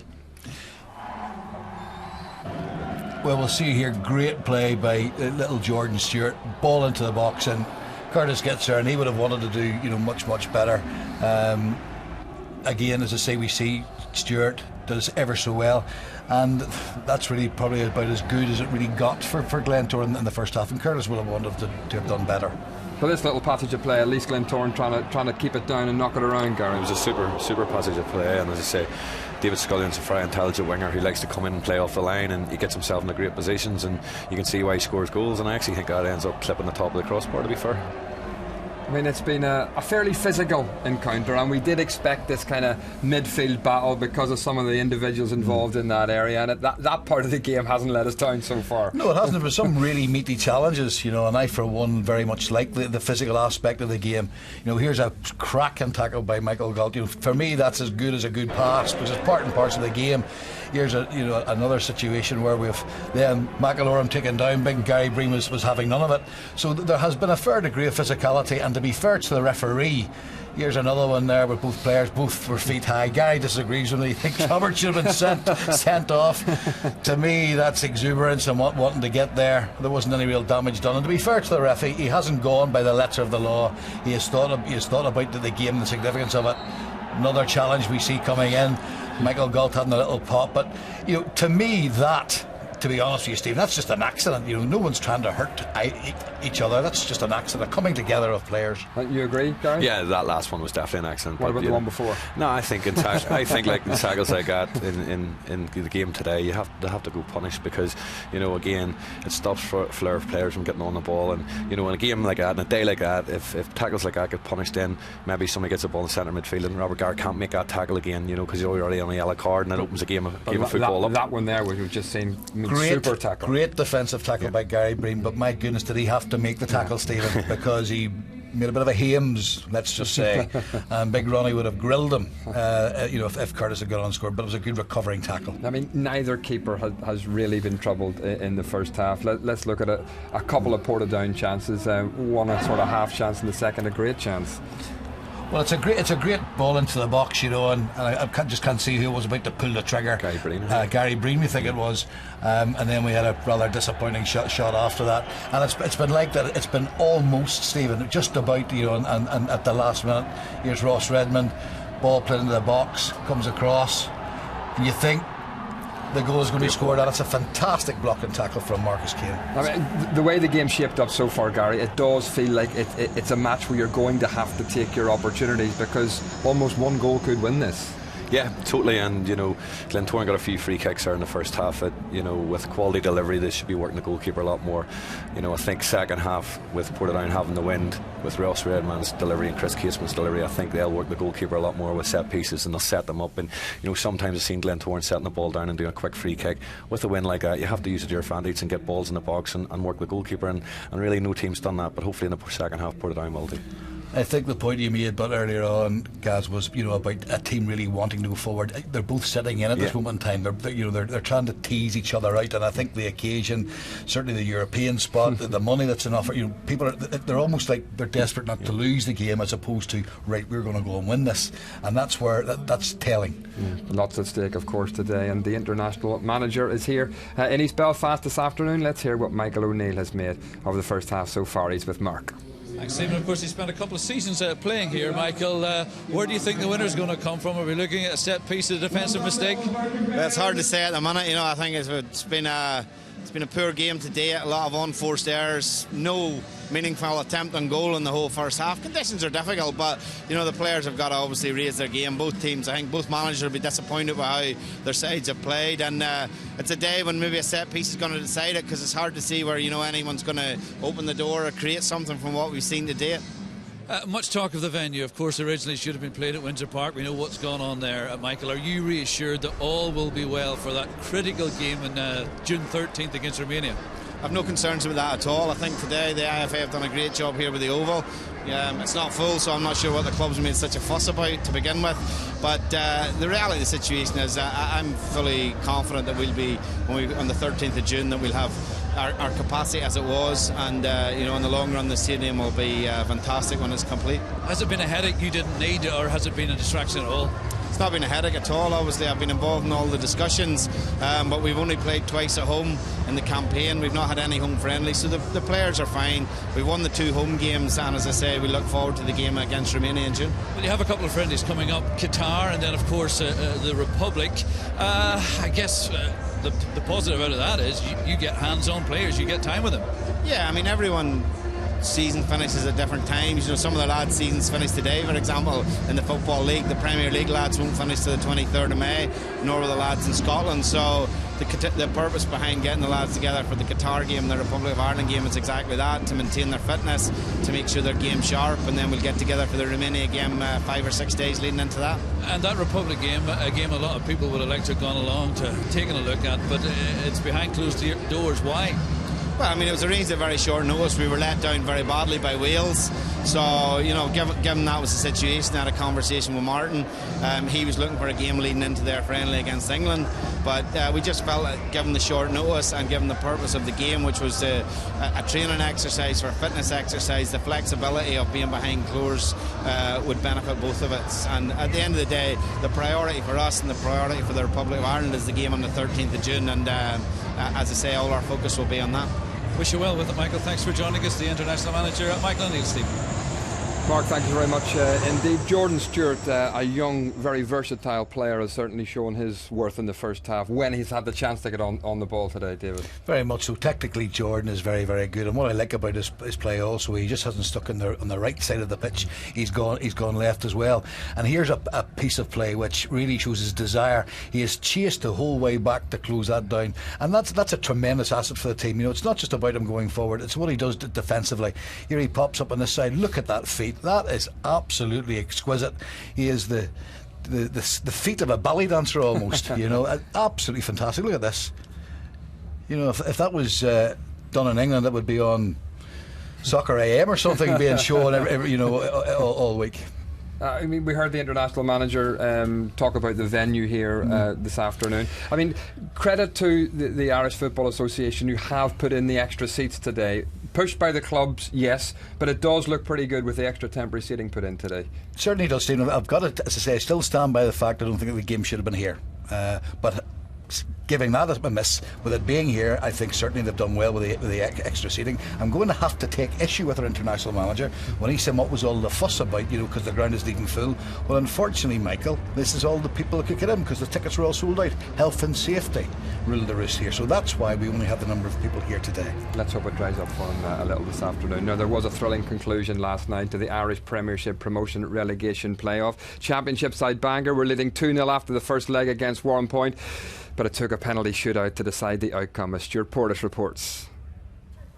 With a 2-goal deficit to make up from the first leg, Warrenpoint Town manager Barry Gray demanded his side boss the early stages at Milltown, and they did just that, Stephen Hughes rattling the crossbar inside 2 minutes. 10 minutes later, and the side fighting for their Premiership survival took the lead.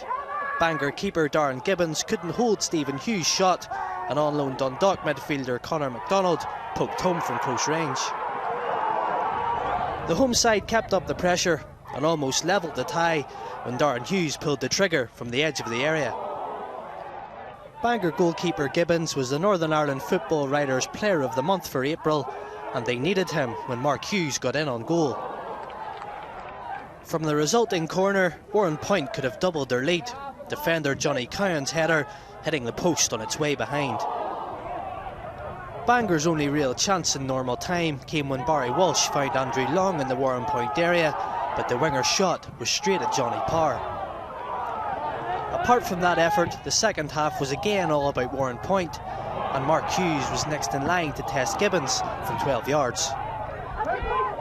15 minutes into the second half, and the Seasiders' goalkeeper proved his worth yet again with a one-handed save from Daniel Hughes.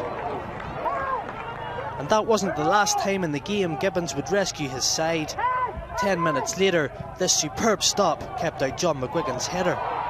You wondered what it was going to take to beat the keeper who had kept 5 clean sheets in his last 5 games.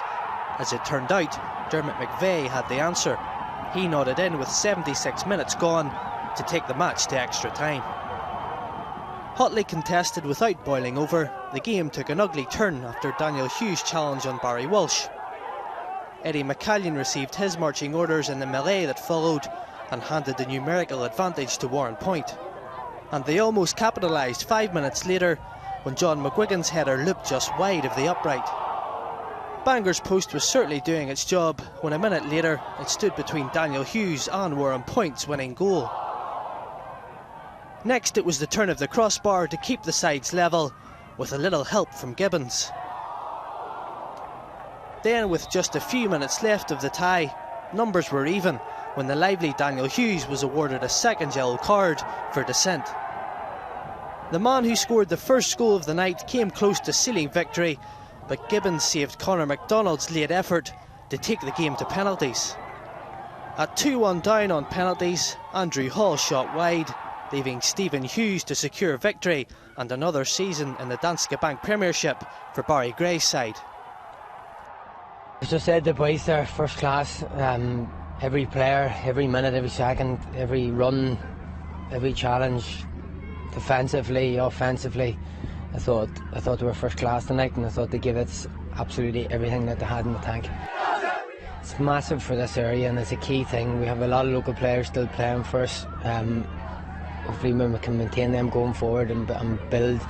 This will be coming into our 3rd season, and we hope to we've built every year that we've been here, and we still need to continue to build both as a club on and off the field, so we look forward to doing that. Gary, you were there, certainly an exciting finish. Yeah, it was. To be fair, now on the night, Warrenpoint deserved their victory. Gibbons was the best player in the pitch by an absolute street mile, and only for him, Warrenpoint would have probably won by 5 or 6 goals. So, as much as it was gutted for Skatesy, one of my pals, on the brighter note, the better team went through in over the 2 legs. Yeah, Gareth Skates, the manager of Bangor, of course. David, let's hope for some of that excitement in the second half. I mean, can you see this game starting to open up a little? I hope so. Certainly, as time goes on and maybe legs a little bit weary, then opportunities will maybe come about. I can't see us having such a disappointing first half, but I've got to say again that the weather is very poor. Hopefully it'll begin to brighten, the wind might die down, and then we'll get what we all deserve. The fans are certainly hardy this afternoon, braving those elements. Just look at that. They've got the ponchos and everything on. Gary, for what you've seen in the first half, who do you fancy to win second half? You know what, it'll probably come down to bench in the second half. The fresh legs coming on, which substitutes make the most impact. You know, heavy legs, a heavy pitch, hasn't been much quality, a lot of battling, and I think substitutes could play a big part today along with set pieces. And I think that's the point. You know, earlier on Gary mentioned that, you know, about the number of set pieces that have been scored in Irish Cup finals down the year. By the way, folks, he is a great statistician, and I think that could possibly happen today. Okay, thank you, David. Thank you, Gary. I think we can hear from the Glentoran assistant manager just before kick-off. Here's Tiernan Lynch. Tiernan, any changes? No changes second half, Martin. Can you win it? Of course we can win it, yeah. Best of luck. No changes in Portadown either. Okay, it's that was very quick. It's back to Stephen Baxter and Jackie Fullerton. That was as quick an interview as I've seen. Well done, Mark. Need I tell you it's 0-0. Michael Agnew was on. He summed it up very well.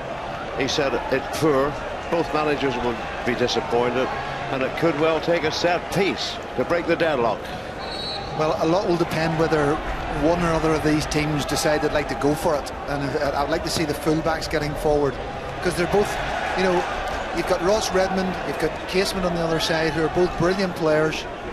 You've got Barry Holland with all his experience, Marcus Kane, who's probably one of the best left backs in Northern Ireland. You'd like to see them driving out of their back four to create the overloads, and then that'll open the game up. I think both managers will have had plenty to say, and we might get better fare on the second half. It certainly couldn't be much worse than the first. There's little against large. Goal kick. But they were talking about the conditions. But Michael O'Neill said, it was a good point again, despite the conditions, which are pretty horrendous, it should be better. Well, it should.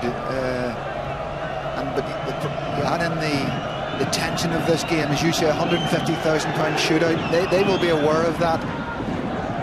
This European football, they've all been talking about it now for weeks in the press, so they will be aware of it. And I think there's too much tension in the game. Players need to settle down. There's been some good passes of play, and then all of a sudden a bad pass which ends the move, and that's what's breaking this game up. Michael Galt running repairs, lost the right boot, gets it on again. But I think it's been too much maybe centred in the midfield area, Stephen, and as you say, people like Gold and Garrett, they need to get forward and closer to the front man, and the same with Glentoran. Yeah, you know, Glentoran need to work a way of getting more support up to Curtis Allen. I would like to see more from Twiggy, getting in close to McAllister, who I felt was probably one of Portadown's best players in the first half. Agreed. Here's Bernie. Lifts it forward. Scullion knobs it on. Too high for Curtis Allen. Too high for Gordon. Garrett. Good touches. Turns away from his man. Did very well. Mackle. Better from Portadown. Sweeping move. Mackle. Galt is inside. McAllister is outside. Drills it across. But it was always going behind. But better. Better play. Young Garrett doesn't panic on the ball. Takes it inside. Finds a nice pass. That's what he's very good at. As you say, we need to see those type of people getting on the ball, driving the team forward. Oh, William Morrow's taking a chance. Oh, dear. Terrible kick out. Galt. Garrett. Casement. Forward by Breen. McAllister did well. Here's McMahon. Has he got the corner? The answer is no, he hasn't. But it's a day you hope that people like McMahon and Twigg and McAllister and Curtis Allen will flourish and give the fans the spectacle, and the television viewers as well on BBC, the spectacle they deserve and want. I'm sure the two managers, vastly experienced managers, have been in there at half-time saying, look, settle down, play the game. You know, big crowd here today. Let's go out and turn it on a wee bit. Breen miscued. No, that's a mistake. But there's O'Hara showing all of his experience. Well tidied up by the skipper.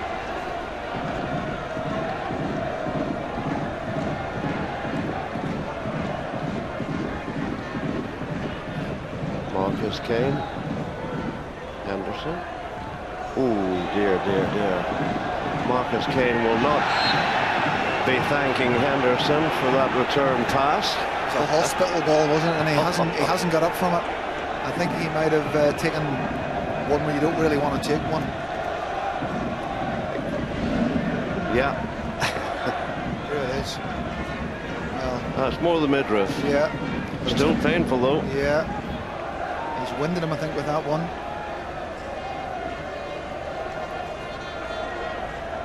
And Johnny Cummings out there administering a bit of treatment. George McGill is still the same man. There's the breeze. That's why I'm holding my hair on at the moment. It's that sort of day.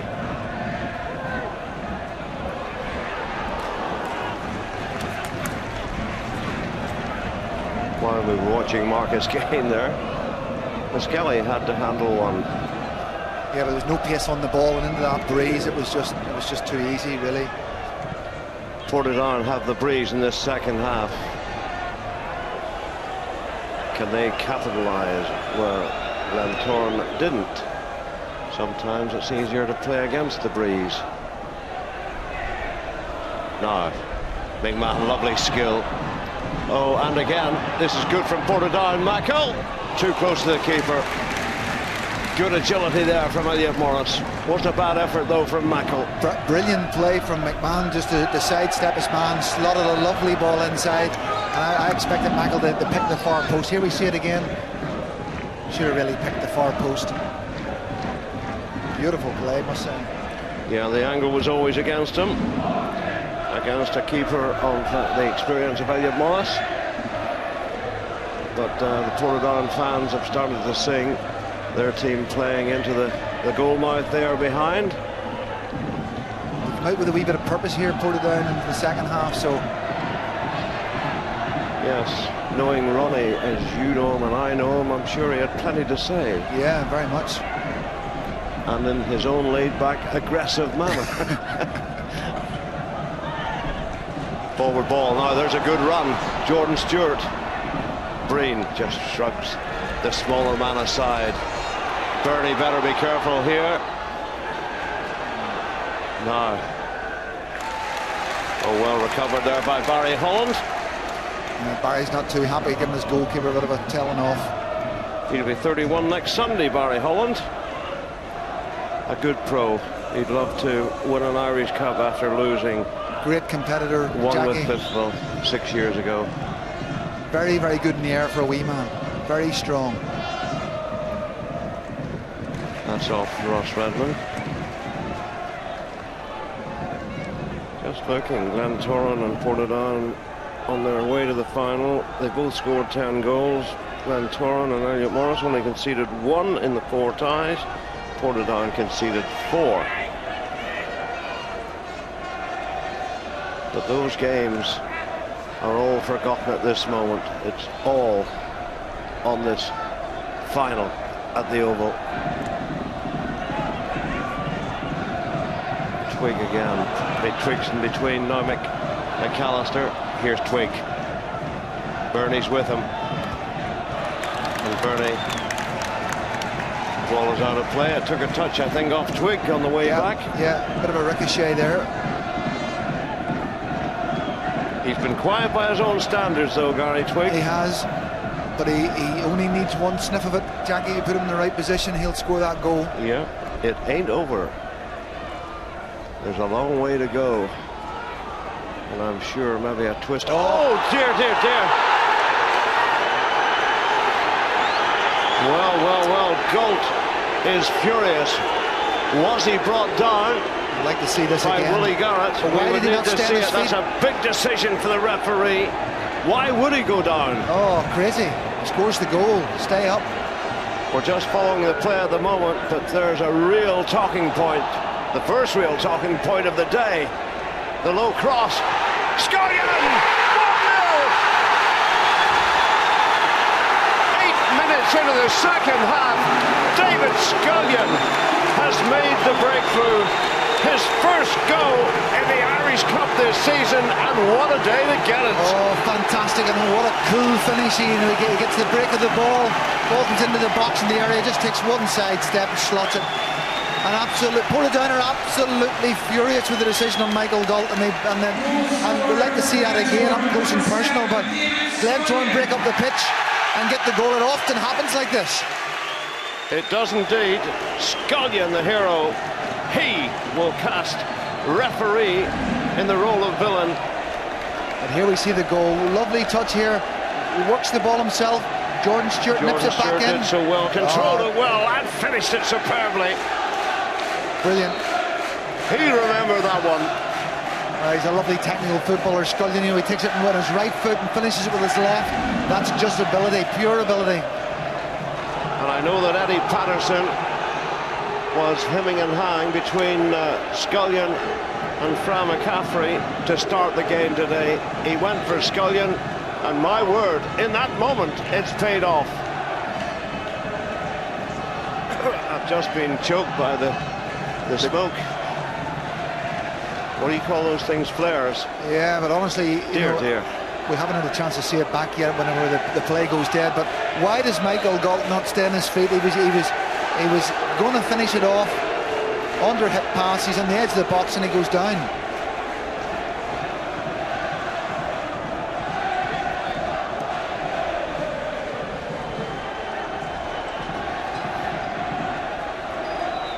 Well, I've just asked my director for a replay of the Galt incident.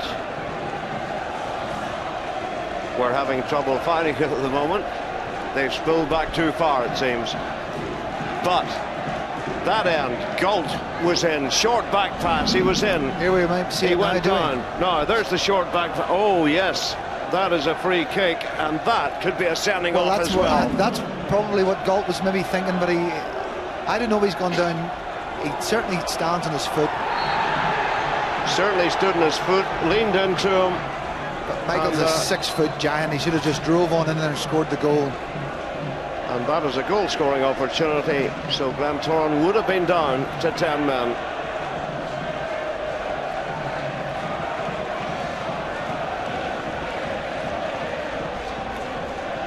In by Casement.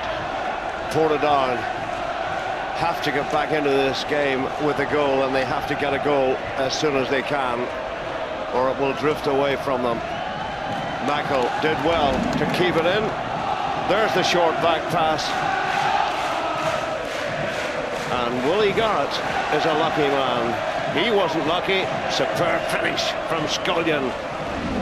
20 seconds after that episode, when Galt was brought down, the ball was in the Portadown net. It's amazing how football works, but it was great play by Glentoran. Ball up into Scullion's feet. He works it lovely out to little Jordan Stewart, who gets him a 1-2 pass.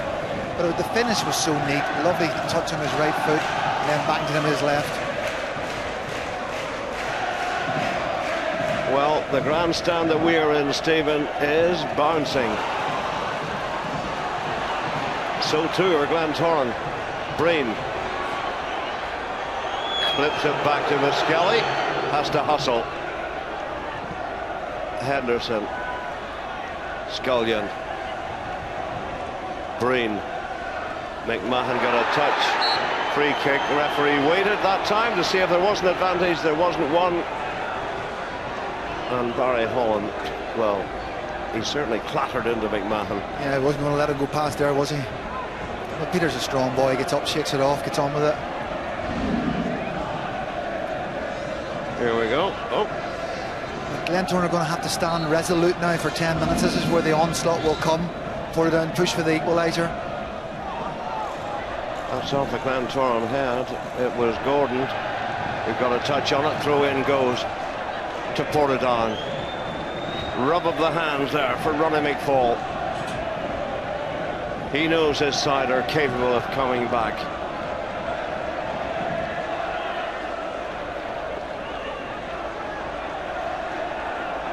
Casement looks for movement.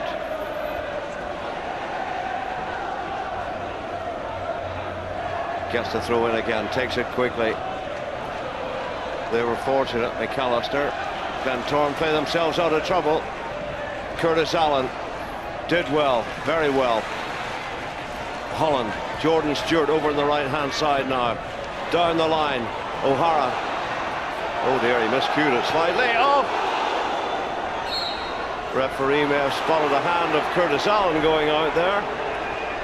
Well, I think that's where your extra official behind the goal pays dividends, because he's seen it and gives the handball very quickly. But the game has livened up now, Jackie, hasn't it, with the goal? Well, love changes everything, goes the song, but a goal changes everything in football. I wish they'd stop letting those flares off. But unbridled joy for the Glentoran part of this support today. McAllister. Marcus Kane. It's not away yet. Breen. Anderson. Glentoran have done well, but they've lost out. Now, here comes Garrett, and that's a free kick. And Gordon, that will be a booking. Is that our first yellow card of the day? It's the first yellow card of the day. And it's young Stephen Gordon. It was a nice mazy run from Garrett. Yeah, it was great work, wasn't it? Look at he drops inside about 2 or 3. He's taken one for the team, hasn't he, there? Garrett's going into the dangerous area, just takes him down. Yeah, as you say, sometimes it has to be done. Bite the bullet and take the card. Well, this man here is an absolute wizard with a free kick. Young Casement, he has that great stride where he can dip it. He hit one at Glenavon, I think it was, and it was a wonderful, wonderful goal. Yeah, he's got 8 goals this season, which isn't bad for a defender. 2 of those have been in the cup run. He could do with 1 now, so could Portadown. Casement, it's blocked. Jordan Stewart, anywhere will do in that situation. Casement doesn't want to waste any more time, and we have another ball on the pitch. Casement, good swinging cross. The hand was there. Referee and linesman haven't seen it. Now that's a good ball. Oh, and Casement just couldn't control it. My first initial reaction, Jackie, was handball here. It'll be interesting again to see what the monitor tells us, but it looked handball. My first instinct was the same. I think it was. Big handball. A big handball and another big decision. And Ronnie McFall will think the gods are against him. That is 2 big decisions have gone against them. McAlorum, Jordan Stewart, Henderson, still adept at finding space out there. Jordan Stewart, it's a long ball. Just too long, he couldn't climb high enough, Gordon. Muskelly didn't waste any more time. Oh dear, McMahon. Few little mistakes starting to creep in. Sign of the nerves, a sign of the tension. Yeah, it was good play actually, and Peter was looking for the overlap there of Redmond, and he's given a poor pass. Puts his team under pressure.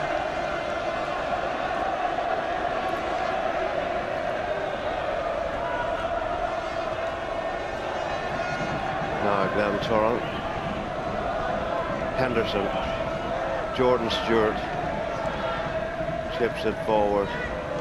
Casement with the header. Galt breaking up the play again. Portadown on the burst. It finds Garrett. He hits it, but he hits it too high. He could have gone right, but he took on the shot, Stephen. Well, it was better to go right. Michael had made a fantastic run down his outside here. You'll see it here, but he opts for the shot. He's always going over. Well, in the heat of the moment, it's very easy standing up here, isn't it? Oh, listen, we used to be great players. I haven't made a mistake or a bad pass since I retired. It's got a great kick by Elliot Morris. But there's definitely a bit more urgency in the game now, and Portadown will look to commit a wee bit higher up the pitch, I suppose. I just tell the viewers at home, and I hope you are enjoying this Marie Curie Irish Cup final. 64 minutes gone, 1-0 Glentoran from here at the Oval. I can tell you, you can't see it very clearly, it is still raining. Now, low cross. Garrett. Oh, he's blocked. And the chase is on now. Curtis Allen, O'Hara gives chase. O'Hara brings him down, and that will be a yellow card.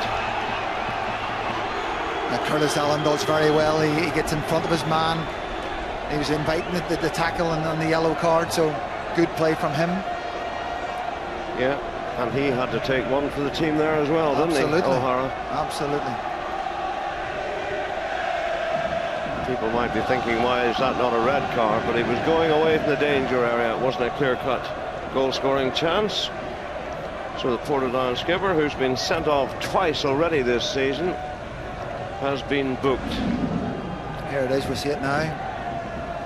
There wasn't really an awful lot in it, but Curtis bought it.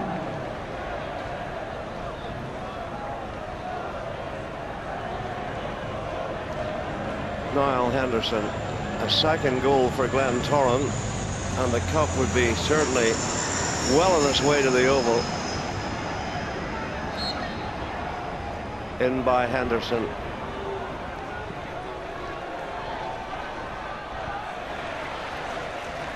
Here comes Galt. Mackle. Redmond making ground. Here he is on the run at pace. And he's disappointed with that. And he knew at the minute he hit it.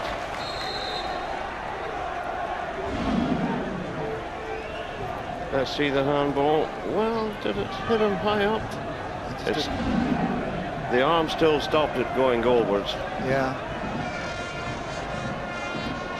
I think Portadown have a good gripe there. Well, we looked at from here, but you can always sort of tell off 10 Portadown players all, screaming for it, if you like. Yeah, I always go by the players' reactions, particularly when people are screaming for a penalty, and the team who should have a penalty, nobody's appealing. Yeah. You think, well, I don't think it was then. Well, they would be up in arms. McIllorum. Is he going to win another cup final, his second in 3 years? Long way to go yet. Jordan Stewart did well. Plenty of strength from the little fella. Keith O'Hara. Miss Kelly did well with that trusty left foot of his. Free kick given. Casement clattering into the back of the man who's got the only goal so far, David Scullion. That was a straightforward one for the referee. Definitely a free kick there, but it helps Glentoran just to settle, take the sting out of the game. They don't want Portadown to get any momentum in the game, and they did that against us. They got the goal ahead. They started killing the game in good areas of the pitch, and it's hard to build your momentum again. We're halfway through the second half.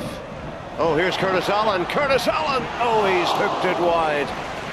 That was almost similar to the goal that beat Crusaders in the semi-final. Yeah. A little poke through to him.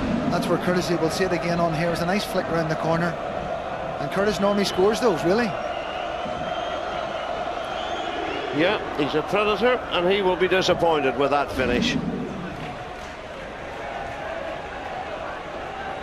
Casement. Henderson.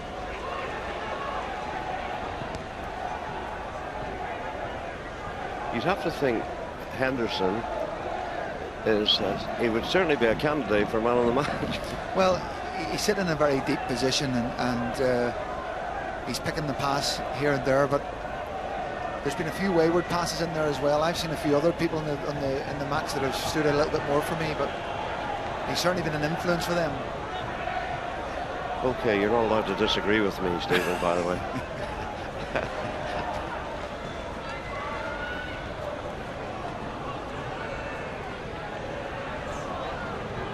Garrett did well.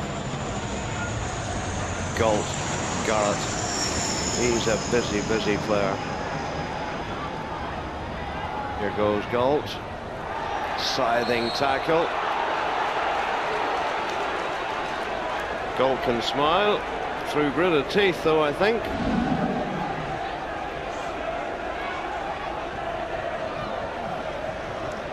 Wholehearted. They don't make them like they used to, Jackie, do they? Michael, he'll not be giving up. That's the way he's played his whole career. You know, he's full-blooded player, goes for every ball, and he's a great caser. He wins the ball, but the powers that be now deem that as a dangerous tackle, even if he wins the ball.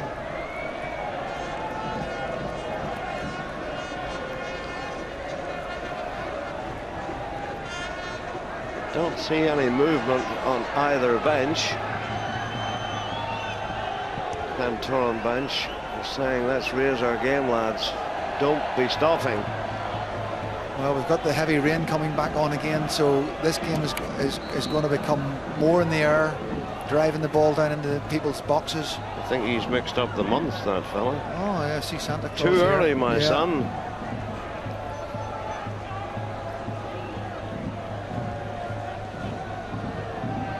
Now here's McAllister. He was unlucky, but Glentoran defending well and in numbers. Marcus Kane, Gordon, Scullion, Curtis Allen. He's always a handful. He skipped past Breen there. I think he's telling the referee that Breen was holding him. I got that impression a little bit myself. Yeah, Curtis is giving him a lot to think about at the moment. His movement's been good. He's drifting into little holes, and every time the ball seems to go forward from Glentoran, it finds him first up against two players, and he's holding it and linking it.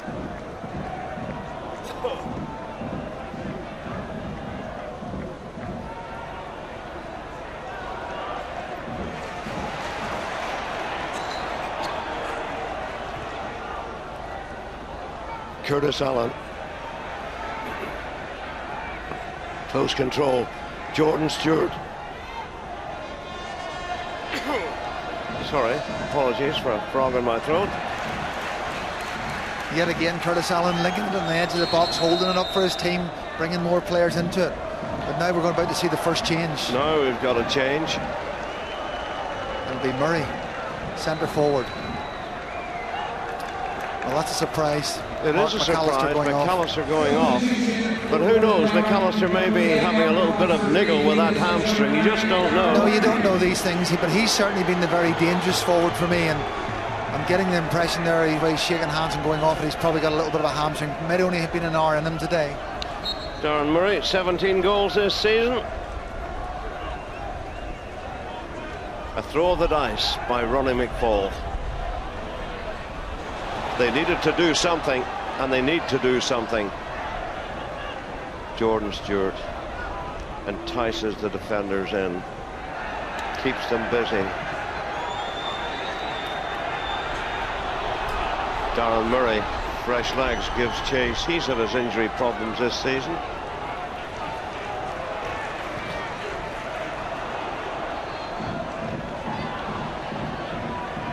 Bouncing to and fro. Nah, it's with Portadown. Oh, just taken away from Mackerel there. Now we see Casement now driving into the box from these fullback positions, and that's what I was saying at half-time. We need to see more of that. Puts the pressure on the opposition. And Murray has come on. He's got a big long throw here, so they'll put the big men in the box trying to get a scrap off this. One of the reasons I'm sure Ronnie McFall brought Murray on, because he has a very good long throw. Here it comes, right into the middle. Oh, great save by Elliot Morris. The header was from Breen, the big defender. My goodness. Marvellous. What a wonderful, wonderful save here from Elliot Morris. He sprung high. We'll see it coming in, long throw. Breen gets a head on it. And what a save. It was dipping in below the bar. Good header by Breen. Excellent reflexes from Elliot Morris. In comes a corner. Just too far for all of them. It's not over yet. Well, there's still plenty of time to go. You know, you've 25 minutes more. Just a lot can happen in that length of time, Jackie.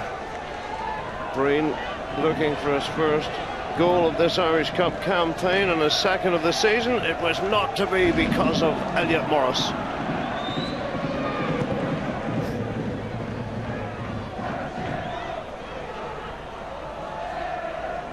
McMahon won it. He thought he was being pushed, so did I.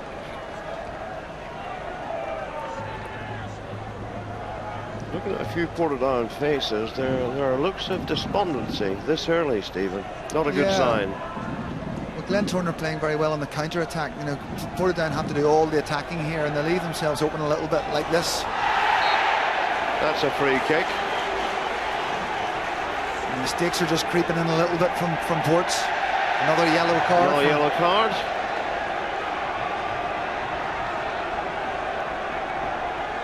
Goes to Robert Garrett. You don't want a yellow card for Robert Garrett. He's always liable to get a second one.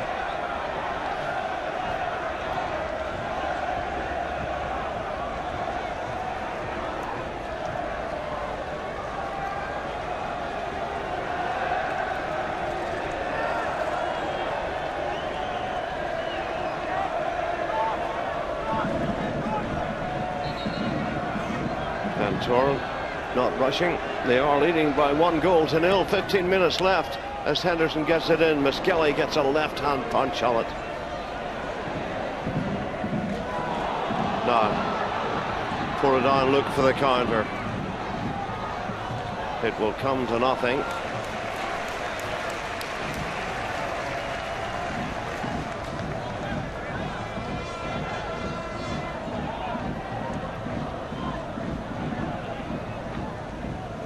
On by Galt. Henderson. Scullion. Marcus Kane. Scullion. He's got the throw in off Casement. David Scullion. Only goal of the game, and a lovely finish it was. Do we have more goals in this Marie Curie Irish Cup final? You sense there is. I have a feeling we have. I think we might have another goal. I think Portadown will commit a little bit here, but they're leaving themselves very open to the counter-attack, and I think that second goal could come from Glentoran. But they've got to go for it. Yeah, you're in a situation where you've got to just go for it and give it all you have.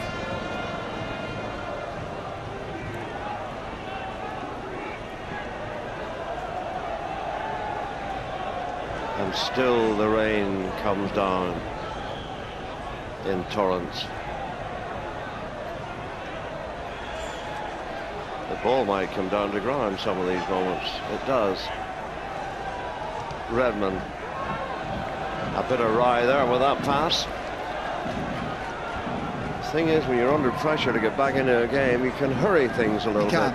You can. It gets a bit frantic and you're trying to get the ball forward. There's no rhythm in your game.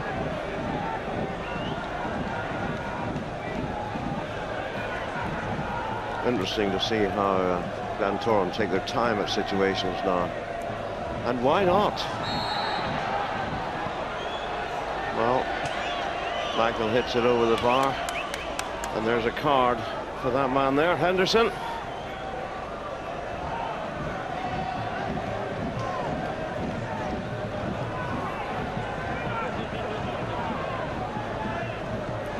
He's blotted his copybook today.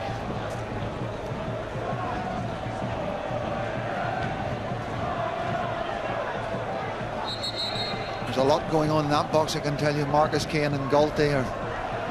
Michael Galt will be causing all sorts of problems in there. In it comes from Casement. Too close to Elliot Morris. Ronnie McFall away on the far side will be less than happy with that delivery. Ronnie's got a bit of a dilemma because he doesn't, I don't think, have an awful lot on his bench to change this game. He's used his ace card already, and I'm not entirely sure if he has a ball-playing wide player who can get at people and get good delivery into the box. Yeah, Twigg and Murray now up front with McAllister having gone off. Can Murray with fresh legs, and he's got loads of talent. Can he swing things? Can he help to swing things round now? McMahon gets it in. Twigg jumps, and Gordon gets it away. Then McAlorum. Galt in, and that's late from Galt. And Niall Henderson makes the point that it was late, and there's another yellow card. Yeah, Michael was, he definitely went in late. It's a yellow card, definitely, but young Henderson had a word with him, and he lifts his hands around his neck. You don't want to be doing those things. Here we go. It's a simple free kick, but Henderson sort of makes a run towards this and wants to get involved.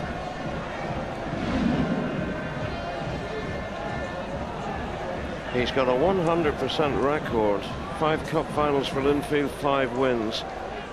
That percentage could be depleted today. Portadown have a lot to do to get back into this game to try and win the trophy. The Portadown chairman is just to our left, Stephen. I wonder, is he thinking about the European riches on offer?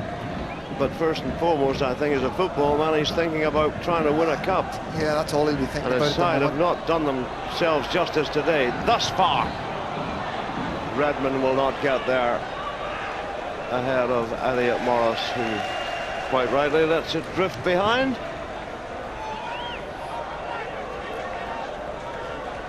This is where Glentoran are using their experience, the experienced players out there. They did this so well in the semi-final against us, frustrated us a lot, just how they killed the game off and took their time over everything and just run the clock down and broke the game up.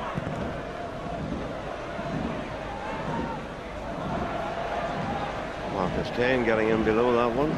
Winners today, by the way, apart from the European money, winners of the Irish Cup, there isn't a sponsor, but they pick up £20,000, and the losers will pick up £15,000. So 145, 20, £165,000 for victory today. Murray to take a long one to try and get Portadown into this game. Gold flicked it on. Here comes Casement. Murray. Murray again. Still going, Murray. Casement. Referee gives the free kick as the linesman seemed to dither. You know, they certainly did seem to dither, didn't they? But with Portadown now, the pressure is mounting, and this is their opportunity to try and get back into this game somehow. Ross Redmond drills it in, but easily taken, and well taken at the near post by Elliot Morris as he poses thereafter for the photographers. Yeah, he's waiting for a cup of tea before he gets up. Again, killing the game off, using his experience. He's lying there for a fair bit of time. I wouldn't like to be up in either of the cranes today. Just wonder where all this rain comes from. We have 7 just over minutes left, and whatever's added on.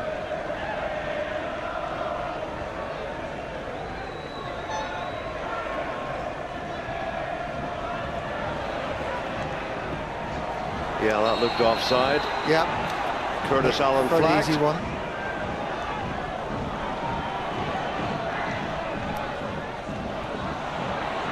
Well, we're getting to that stage of the game, Stephen, where there'll be a few tired legs out there. There will. But Glentoran have not been in a rush to do any substitutions or.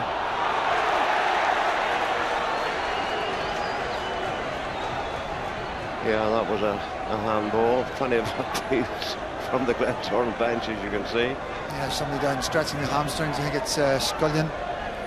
It's hard to believe that, if you believe the rumour mill, Eddie Patterson, if he does win 2 cups in 3 years, he could be walking away from here. There's a possibility. Well, it's football, eh? You hear some internal wrangles here and there, but Eddie's a football man. He'll be just fighting his corner passionately about what he wants for the team, how he wants to improve the team, and sometimes the board have to meet that ambition. Yeah, and he'll certainly be looking for a percentage of the lovely prize money if they win this cup to strengthen his team. He has another year in his contract, so let's not take anything for granted. But you only have to look around, Jackie, at the size of this Glentoran support here today. They're just an absolute massive football club, and the Irish League needs a strong Glentoran, so let's hope that they get back to the former glories, and this will be a good start for them today.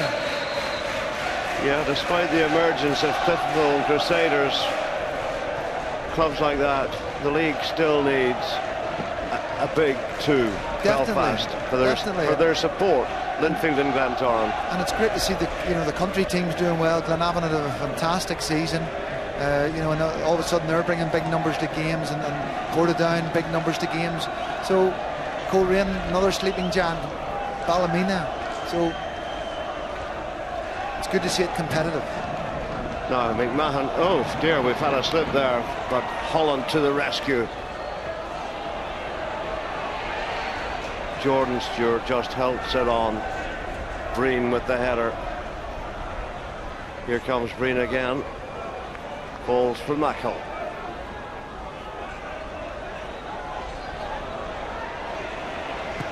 McAlorum. No pulling out there. Some tackle there from Breen. And Glentoran players are not happy. And Galt is getting involved again. We don't want to see this. Well, the initial tackle I'll be interested to see the initial tackle.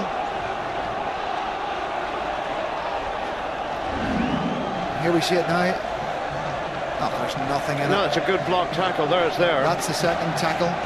Doesn't seem to be much in that. No, he wins the ball. He's caught him on his follow through, but there's a bit of pushing and shoving going on here. Yeah. And wouldn't you know it, Michael Galt's involved in it. And Willie Garrett wants to get involved, and he's been pulled away. There's the good block tackle. Yeah. We just pulled out of the second one, which is the one we're all talking about. Somebody ran a long distance to push someone. The referee was quick on it, and whether he sees this as a yellow card, we'll see the second. That's the tackle. It looks like he got the ball, but the follow-through's definitely caught him.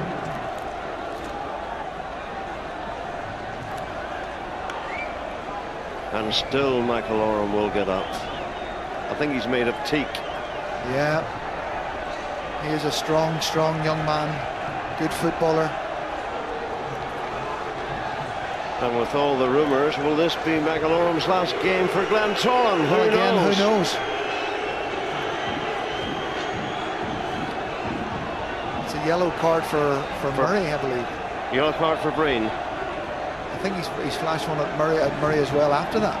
Murray has maybe had too much to say, doing a little bit of pushing and shoving. Referee was very lenient the first half, and now it's confetti time with the cards, isn't it? No, we don't want to see this little skirmish down at a fence. The crowd has been very good. Yeah, all afternoon. It's been a wonderful occasion. The rain hasn't dampened it. It's been really good. The atmosphere's been excellent. Yeah, there's confirmation of the card for Murray. Is it going to be disappointment for Big Ronnie? 2 minutes left.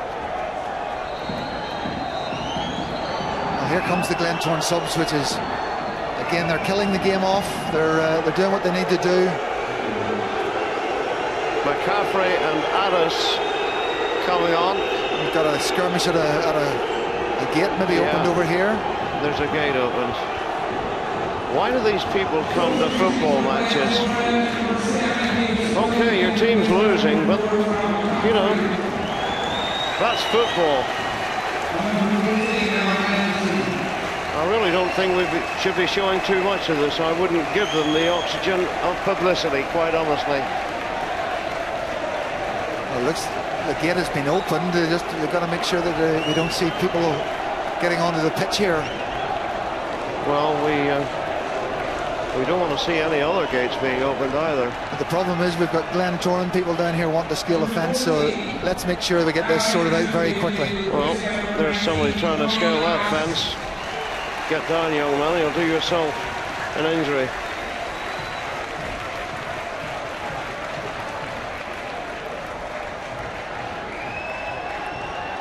Is he just minutes away from another Irish Cup success? It seems like it. Eddie Patterson, what a job he has done here. Oh, I tell you, amazing job.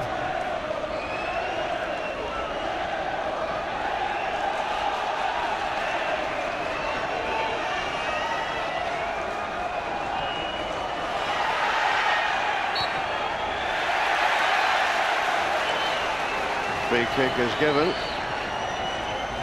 Portadown less than happy.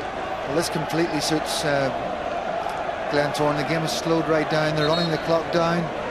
We'll probably see 3 minutes of extra time, 4 minutes maybe.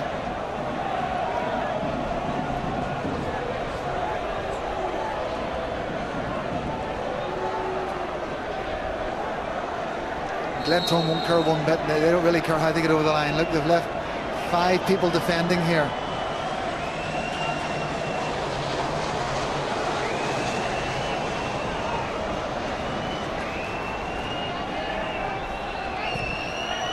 McAlorum, anywhere will do. The whistles are coming from the Glentoran fans.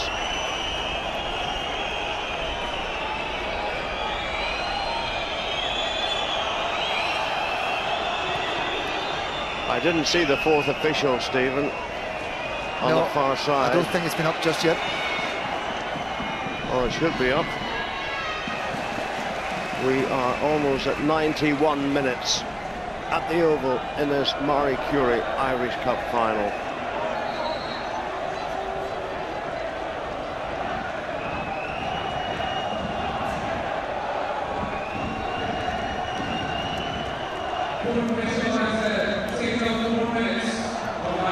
Four minutes, I believe. They haven't put, I don't think they've put a board up. 4 minutes, well, we are almost a minute and a half into that 4 minutes. It's all or nothing now for Portadown, but it looks as though the ship has sailed as far as the men in the red shirts are concerned. Or has it? Good pressure here in by Casement. The header, and yet Morrissey somehow scrambles it away. It's offside. They've given offside. Flag is up. But he did his job.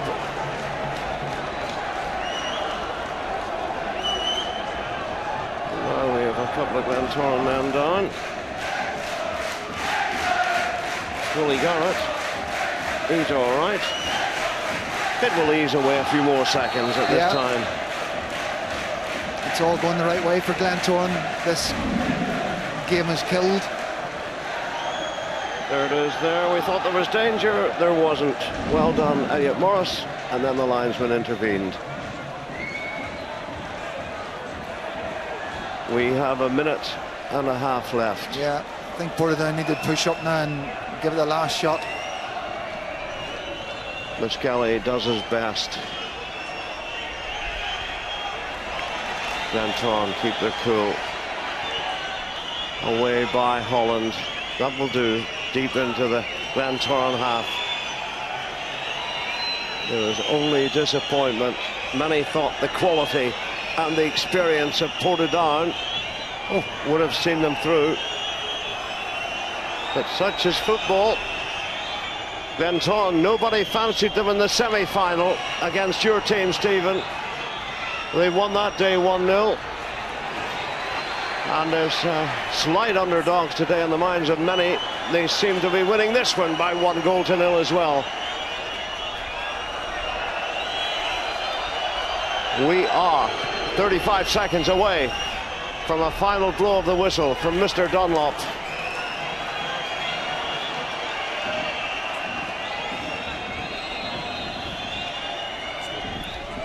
We've got another substitution just to kill it off. Kim Nelson is coming on. And it's Jordan Stewart who's limping off.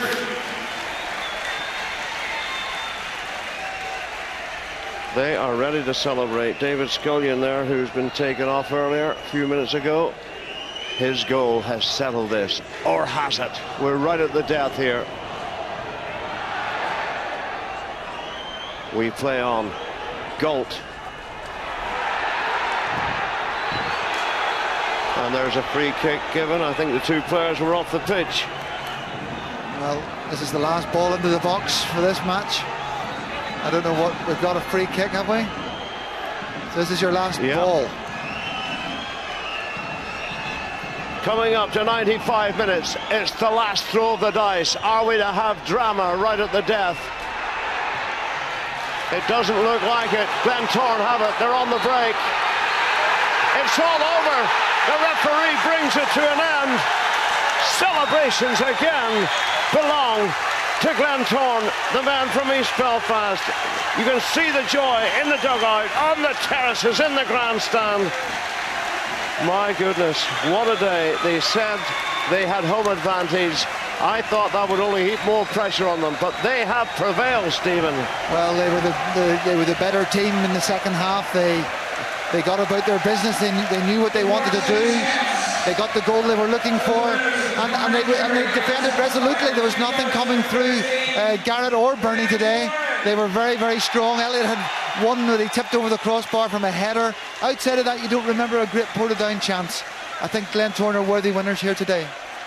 Well, they've had there's the man who got the only goal, David Scullion, about 8 minutes after half-time, and what a neat goal it was. First touch perfect, second was even better. They've had their financial problems in recent times, but 2 Irish Cup wins in 3 years will certainly lift the spirits of all the people in East Belfast. Only disappointment for those in red and white as they file and make their way out of this oval ground. It could have been so much different, you know, with Michael Galt. I can't, only he will know if he went down cheaply. I felt he should have stayed on his feet, went in and slotted the ball home. And then Glentoran go up the pitch and scored the other end, and the game has turned in one moment. And there are the shots. You can see the disappointment on the face of Gary Breen. And for Ronnie McFall, not a day to remember. No, he's remonstrating with the linesman at the moment on that side, and he'll be disappointed today. His team haven't really performed at the level they're capable of. Yeah, I can understand, Ronnie. There were 2 big, huge decisions in this game that seemed to go against them, particularly the Galt one, which could have left Glentoran with 10 men. Breen is now joining in the arguments. You can understand the disappointment, the frustration. Yeah. You'd be down there too, Steve, well, as a manager. You know, unfortunately, when the decisions have gone past you and the whistle's blowing, the game is over. You can do all the shouting and bawling you want. It's gone, it's past you. It's Glentoran's day now. They'll go and enjoy it and celebrate it. Fantastic win for them. OK, I think we can hear from the man who got the only goal, David Scullion. He's with you, Mark. Thank you very much, Jackie. As you were saying, just the referee coming in for, I guess, a bit of scolding and remonstrating from the Portadown team. David Scullion, congratulations. I know you've played in a losing one, lost in penalties in 07. What does it feel like to have scored the deciding goal in the Irish Cup final? Yeah, well, even to win the Irish Cup it's such a great feeling, but to score the only goal and score the winner really today, it's words can't describe how good it feels. You are man of the match, so we'll add that one to the list as well. It's going to turn into one of those very special days for you. Well, I didn't think I had that good of a game, but I suppose it was the winning goals. I suppose maybe got it because of that, but I think our defence was superb tonight to keep a clean sheet. There's a lot of pressure on them, so a lot of credit has to go to them as well. You took it well, but just 20 seconds earlier, Michael Galt up at the other end, in on goal, and our cameras showed that he was fouled. I guess you will say that's football. Yeah, well, it's just meant to be. It's meant to be our day. It's tough on Portadown. I feel for them, but it was obviously just meant to be our day, you know. So it's we'll go out and enjoy it.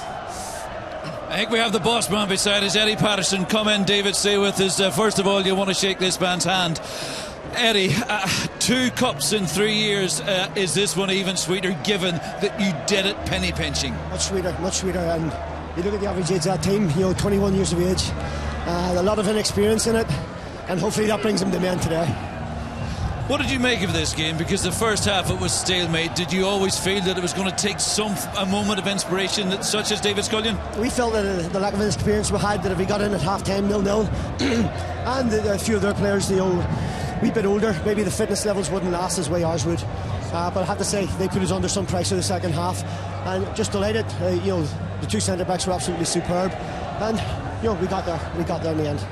The goal itself, it came from arguably the most contentious moment of the game. Just 20 seconds before David had put the ball in the net, it looked like Michael Galt had been fouled. How did you see that?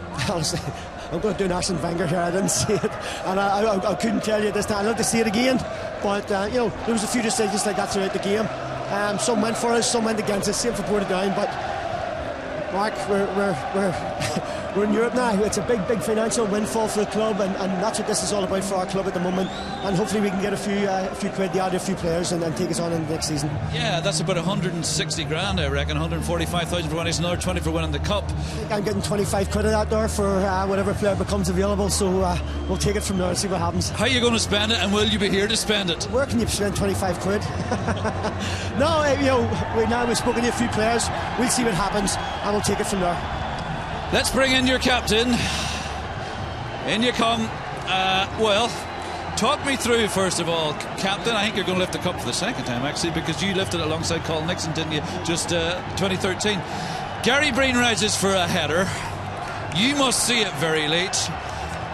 You spring up, and do you think to yourself, that's the save that has won the cup? The save, we knew it was coming. We knew we were going to throw long balls, lump balls on top of us. When Barry came on, we knew it was a long throw, so I sort of anticipated the big man coming up and winning a couple.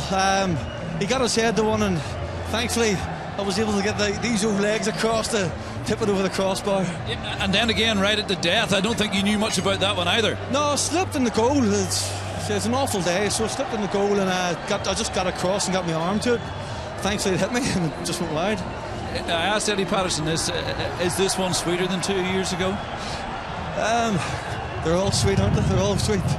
All the winners, all the big trophies, the leagues, the Irish Cups, League Cups, they're all sweet. And finally, the Michael Galt incident, how did you see it? He was claiming that he was fouled.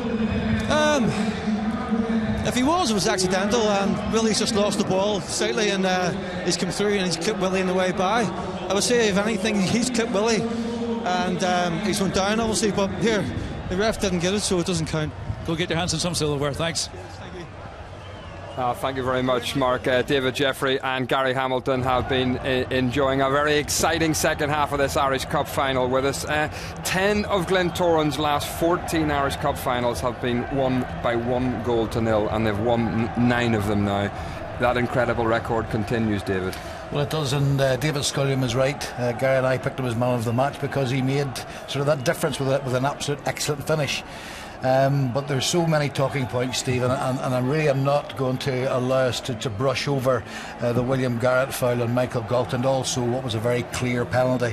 There was a massive influence in the game with regard to Ross Dunlop. I've often questioned, why do we have another set of officials behind the goal, and if Raymond Campbell or Crangle couldn't see that, then I don't know what he's doing there, to be perfectly frank. Elliot, I'm sorry, you've got it wrong. Young William lost the ball. He actually, you see the pictures, he went across, he blocked Michael, and it was certainly a free kick. Let's take a look at that game-changing minute. Gary, Portadown, were they hard done by? Very hard done by, it should be a free kick in the edge of the box, and it should be a sending off, he's clipped him, he's clean through, last defender, so it's a red card. They've got a free kick and they're playing against 10 men with the wind, so it's going to obviously influence what way the game goes. Again, straight after there was another one where it's hit the defender in the hand, he goes up and his hands are outside his body, and again it's a penalty kick, don't get it, but I think if you take them 2 incidents out because they didn't give it and the referee gives it, then the game probably over the 90 minutes Glentoran probably shaded it in terms of football wise. I mean, credit to Glentoran, I suppose they played the whistle, David. No, I think you've got to give Glentoran great credit, certainly to go back up the pitch and score. What a wonderful goal by David Scullion. That is just absolutely class. In fact, his first touch was superb, opens up his body, and he was coolness personified.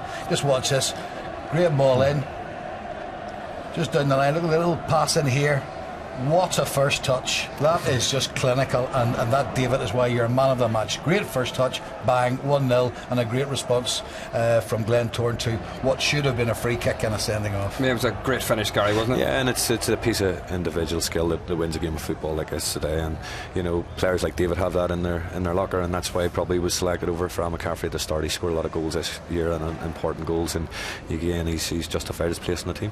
Portadown had a handball claim as well turned down. We'll have a look at that at a moment. Could have been a penalty for them as well. Let's hear from the losing manager, Ronnie McFalls, with Mark.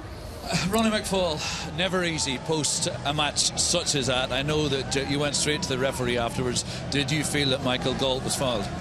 Well, I don't think Mark there's any question about it. It was deliberate trip. It's a straight red card, right? You've got the 2-3 officials in that end, and now give it, right? I thought we should have had a penalty kick in the first half when Twig was tripping when he turned the ball in the box, and there was no case for a blatant handball. And at the end of the day, in a cup final of this importance, the officials have to be up their mark, and unfortunately they weren't up to today. That's the bottom line. I mean, I haven't seen it on television yet. You've obviously seen it yourself. Reports it was a blatant trip and a straight red card, and that won the game for them. That's a big statement to make, that the referee's not up to it. This is his first cup final. Are you suggesting that the powers that be were wrong to appoint him? Well, that's the way it turned out. You know, all I can judge on is what I've seen on the day, right? And the major decisions, he didn't get it right, him and his officials. That's all you can judge it on. You can't judge it on anything else. But he is human. Sorry? He is human. Well, that's no use to us. That's no use to us on occasion like this here. They have to get the big decisions right, and today they didn't get them right, full stop. What did you say to him? They don't listen to you. They never get anything wrong. No matter how many mistakes they make, they never get anything wrong. They always get everything right.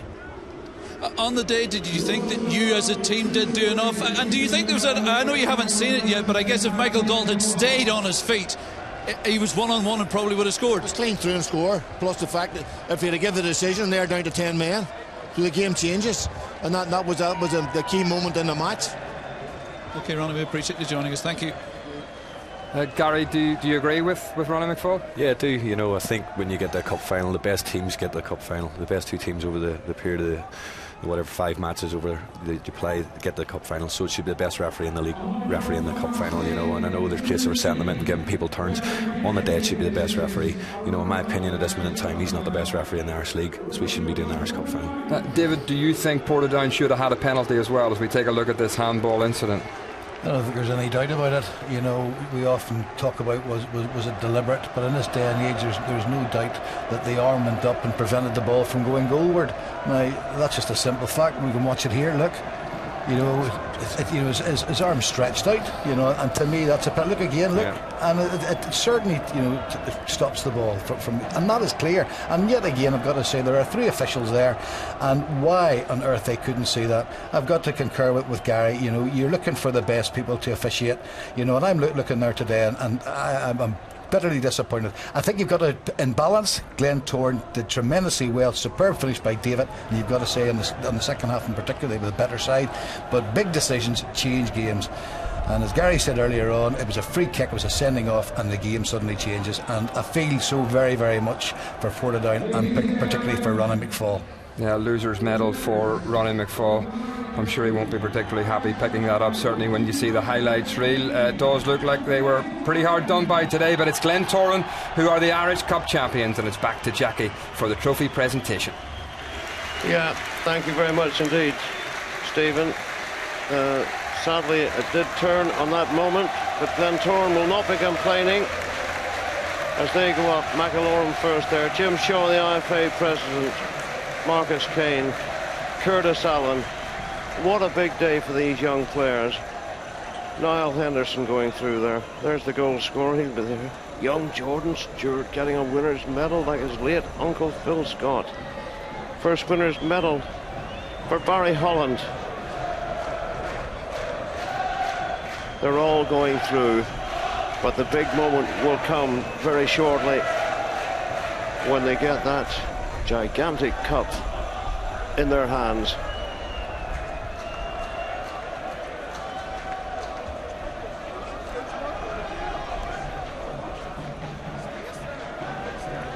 And even the manager gets one, Eddie Patterson being congratulated by Jim Shaw. And now there will be some party in this part of the world tonight. Here comes Elliot Morris, dragging his two sons, I think, just to the side as he gets his medal. He's about to receive the cup. Get in there and get your photograph taken. Really hear the noise of this.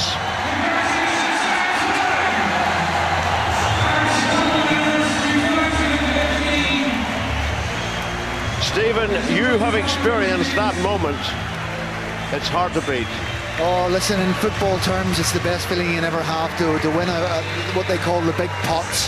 And Glentoran today are the worthy winners. You know, they're the ones that scored the important goal, and they get their just rewards for it now. They're at home in front of this massive crowd, and they're going to enjoy every moment of it. Sometimes it's just swings for you, and they have been very good this year in the cup competitions. Hard to beat. Don't concede too many goals. I thought their two centre halves today were absolutely superb. I thought McAlorum in the centre midfield was class. Henderson passed it well, and Curtis Allen was a threat up front all day. So they'll now enjoy this, and it's a big moment for them. Yeah, there's McAlorum. Will he be staying at the club? Time will tell. Watch this space. But I'm just looking down to my right there. And even though they're drenched in the temporary seating, the Glentoran fans, many of them have stayed. But why wouldn't you? It's your day. It's their day. They are the Irish Cup champions for the second time in 3 years. Wonderful scenes. And the celebrations, as I said, will go into the night. There's the sadness. And there's the rain, which has been pouring down all day. Curtis Allen will not mind a bit. Come on, he says. Kane, who had a very good game. But then it's a day when they all play well. If you win, they're all heroes. Yeah, very much so, and he was very good today. I thought their back four, Glentoran, today were excellent. They had a great platform to build on. And as I say, these are moments that will live with you for the rest of your life. You know, you don't often get a chance to savour this. You know, there's always one winner and so many losers, and sometimes it doesn't come your way. And this is their moment today. And Eddie deserves so much credit for building this team and driving them into this final. And they've had a nice balance about them all year. They haven't been as consistent in the league, but they're a very hard team to beat. Yeah, they weren't beaten today. They've won it 1-0. They are the cup champions. Stephen. Glentoran have had their financial troubles over the past few years. David, what will this win do for the East Belfast club? Well, first of all, congratulations to Glentoran, and I mean that sincerely, even as a dyed-in-the-wool blue man. Certainly second half performance, taking out the two refereeing decisions, they certainly deserved it. I'm not exactly sure what the money will do, Stephen, because I thought it was a very interesting comment from Eddie Patterson when he was asked by Mark Sidebottom, what would he get to spend from that money? When he said £25, what is that? So is money going to be made available? Bottom line is, well done to Eddie, well done to Glentoran. Superb finish, David Scullion. Briefly, enjoy the game today. I was delighted for Glentoran, because obviously I was here as a player, and the fans were brilliant with me, and it's good for them. The likes of Gareth Clements, Eddie Harvey, boys like that treated me well here, and the majority of fans, they've had a hard few times, and it hasn't been their fault that they're in the situation that they're in, and just delighted for all the fans. Okay, Gary, David, thanks very much indeed. You can relive all of today's drama on the Irish League show presented by Joel Taggart. We'll also name our Team of the Year. That'll be available online on Monday. Glentoran are the Irish Cup champions for the 22nd time. Their fans are feeling the love in East Belfast tonight. From all of us here, it's bye-bye.